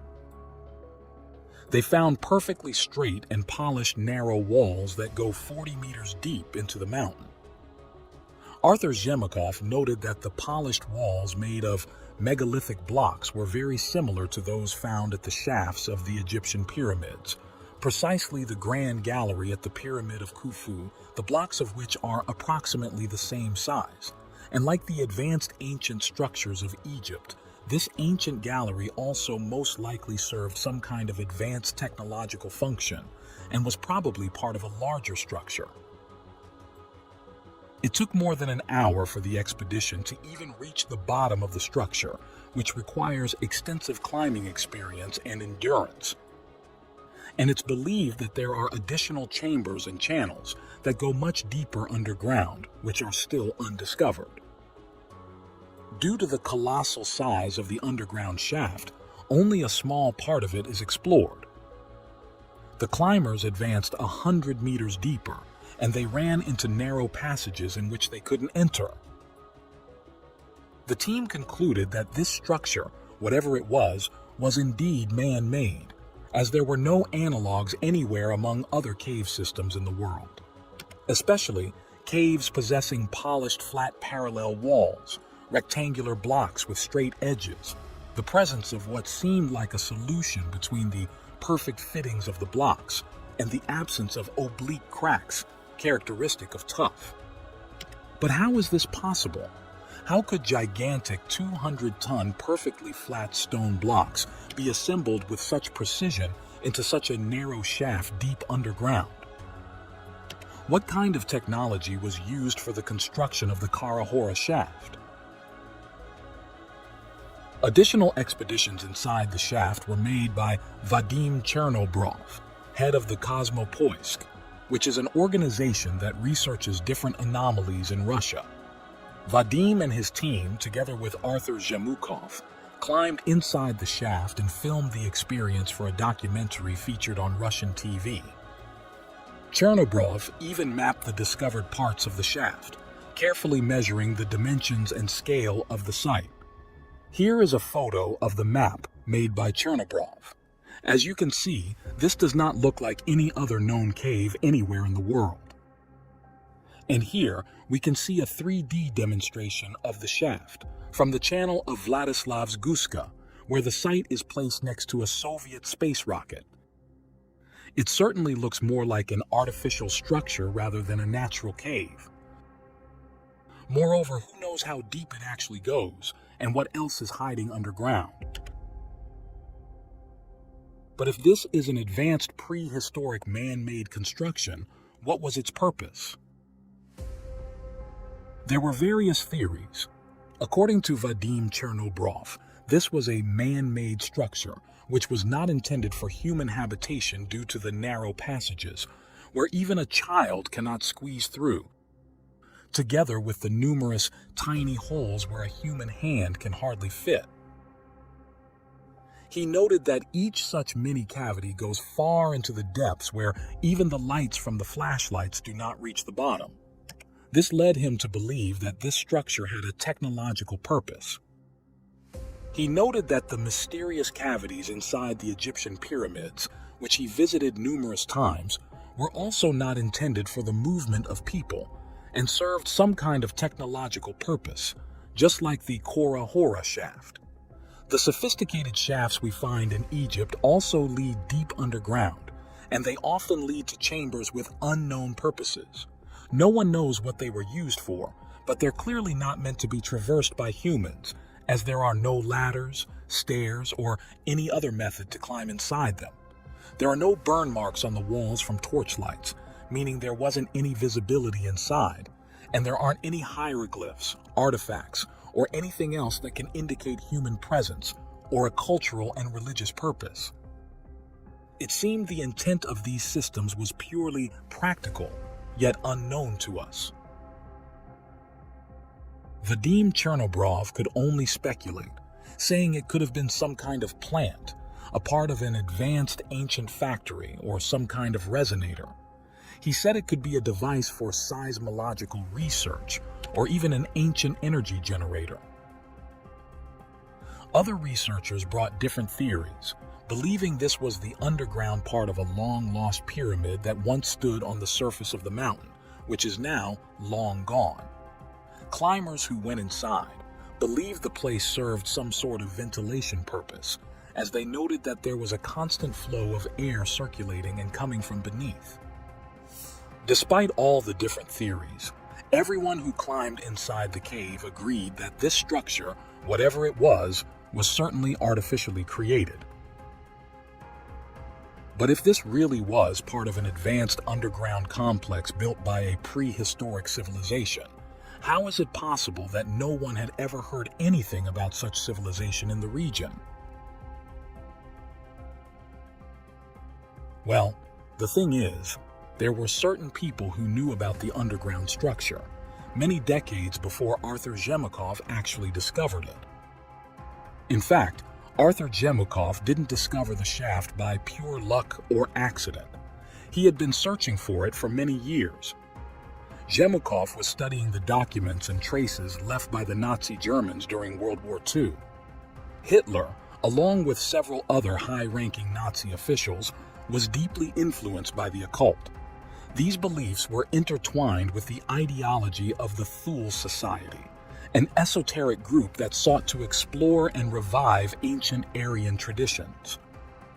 Heinrich Himmler, head of the SS, was particularly obsessed with these ideas and established the Ahnenerbe, an institute dedicated to researching the ancestral heritage and occult practices of the Aryan race. The Ahnenerbe, officially known as the Research and Teaching Society for Ancestral Heritage, conducted numerous expeditions to various parts of the world, including Tibet, in search of a mythical underground city known as Shambhala. This search was driven by the belief that Shambhala held mystical powers and advanced ancient technology that could be harnessed to further Nazi ambitions. Additionally, they sought to find connections with the Aryan race, hoping to legitimize their racial theories and propaganda.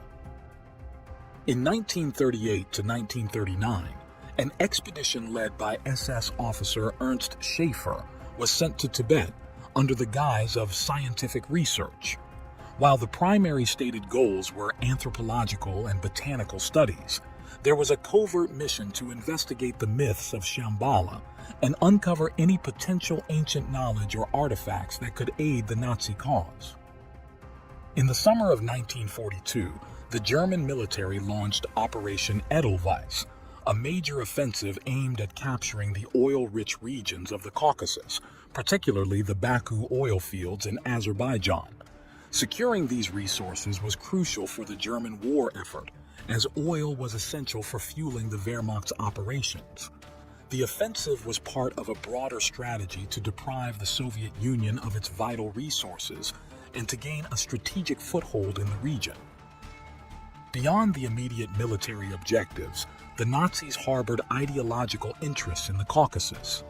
The Nazi occult organizations and members of the Ahnenerbe believed that the region could hold clues to the origins of the Aryan race.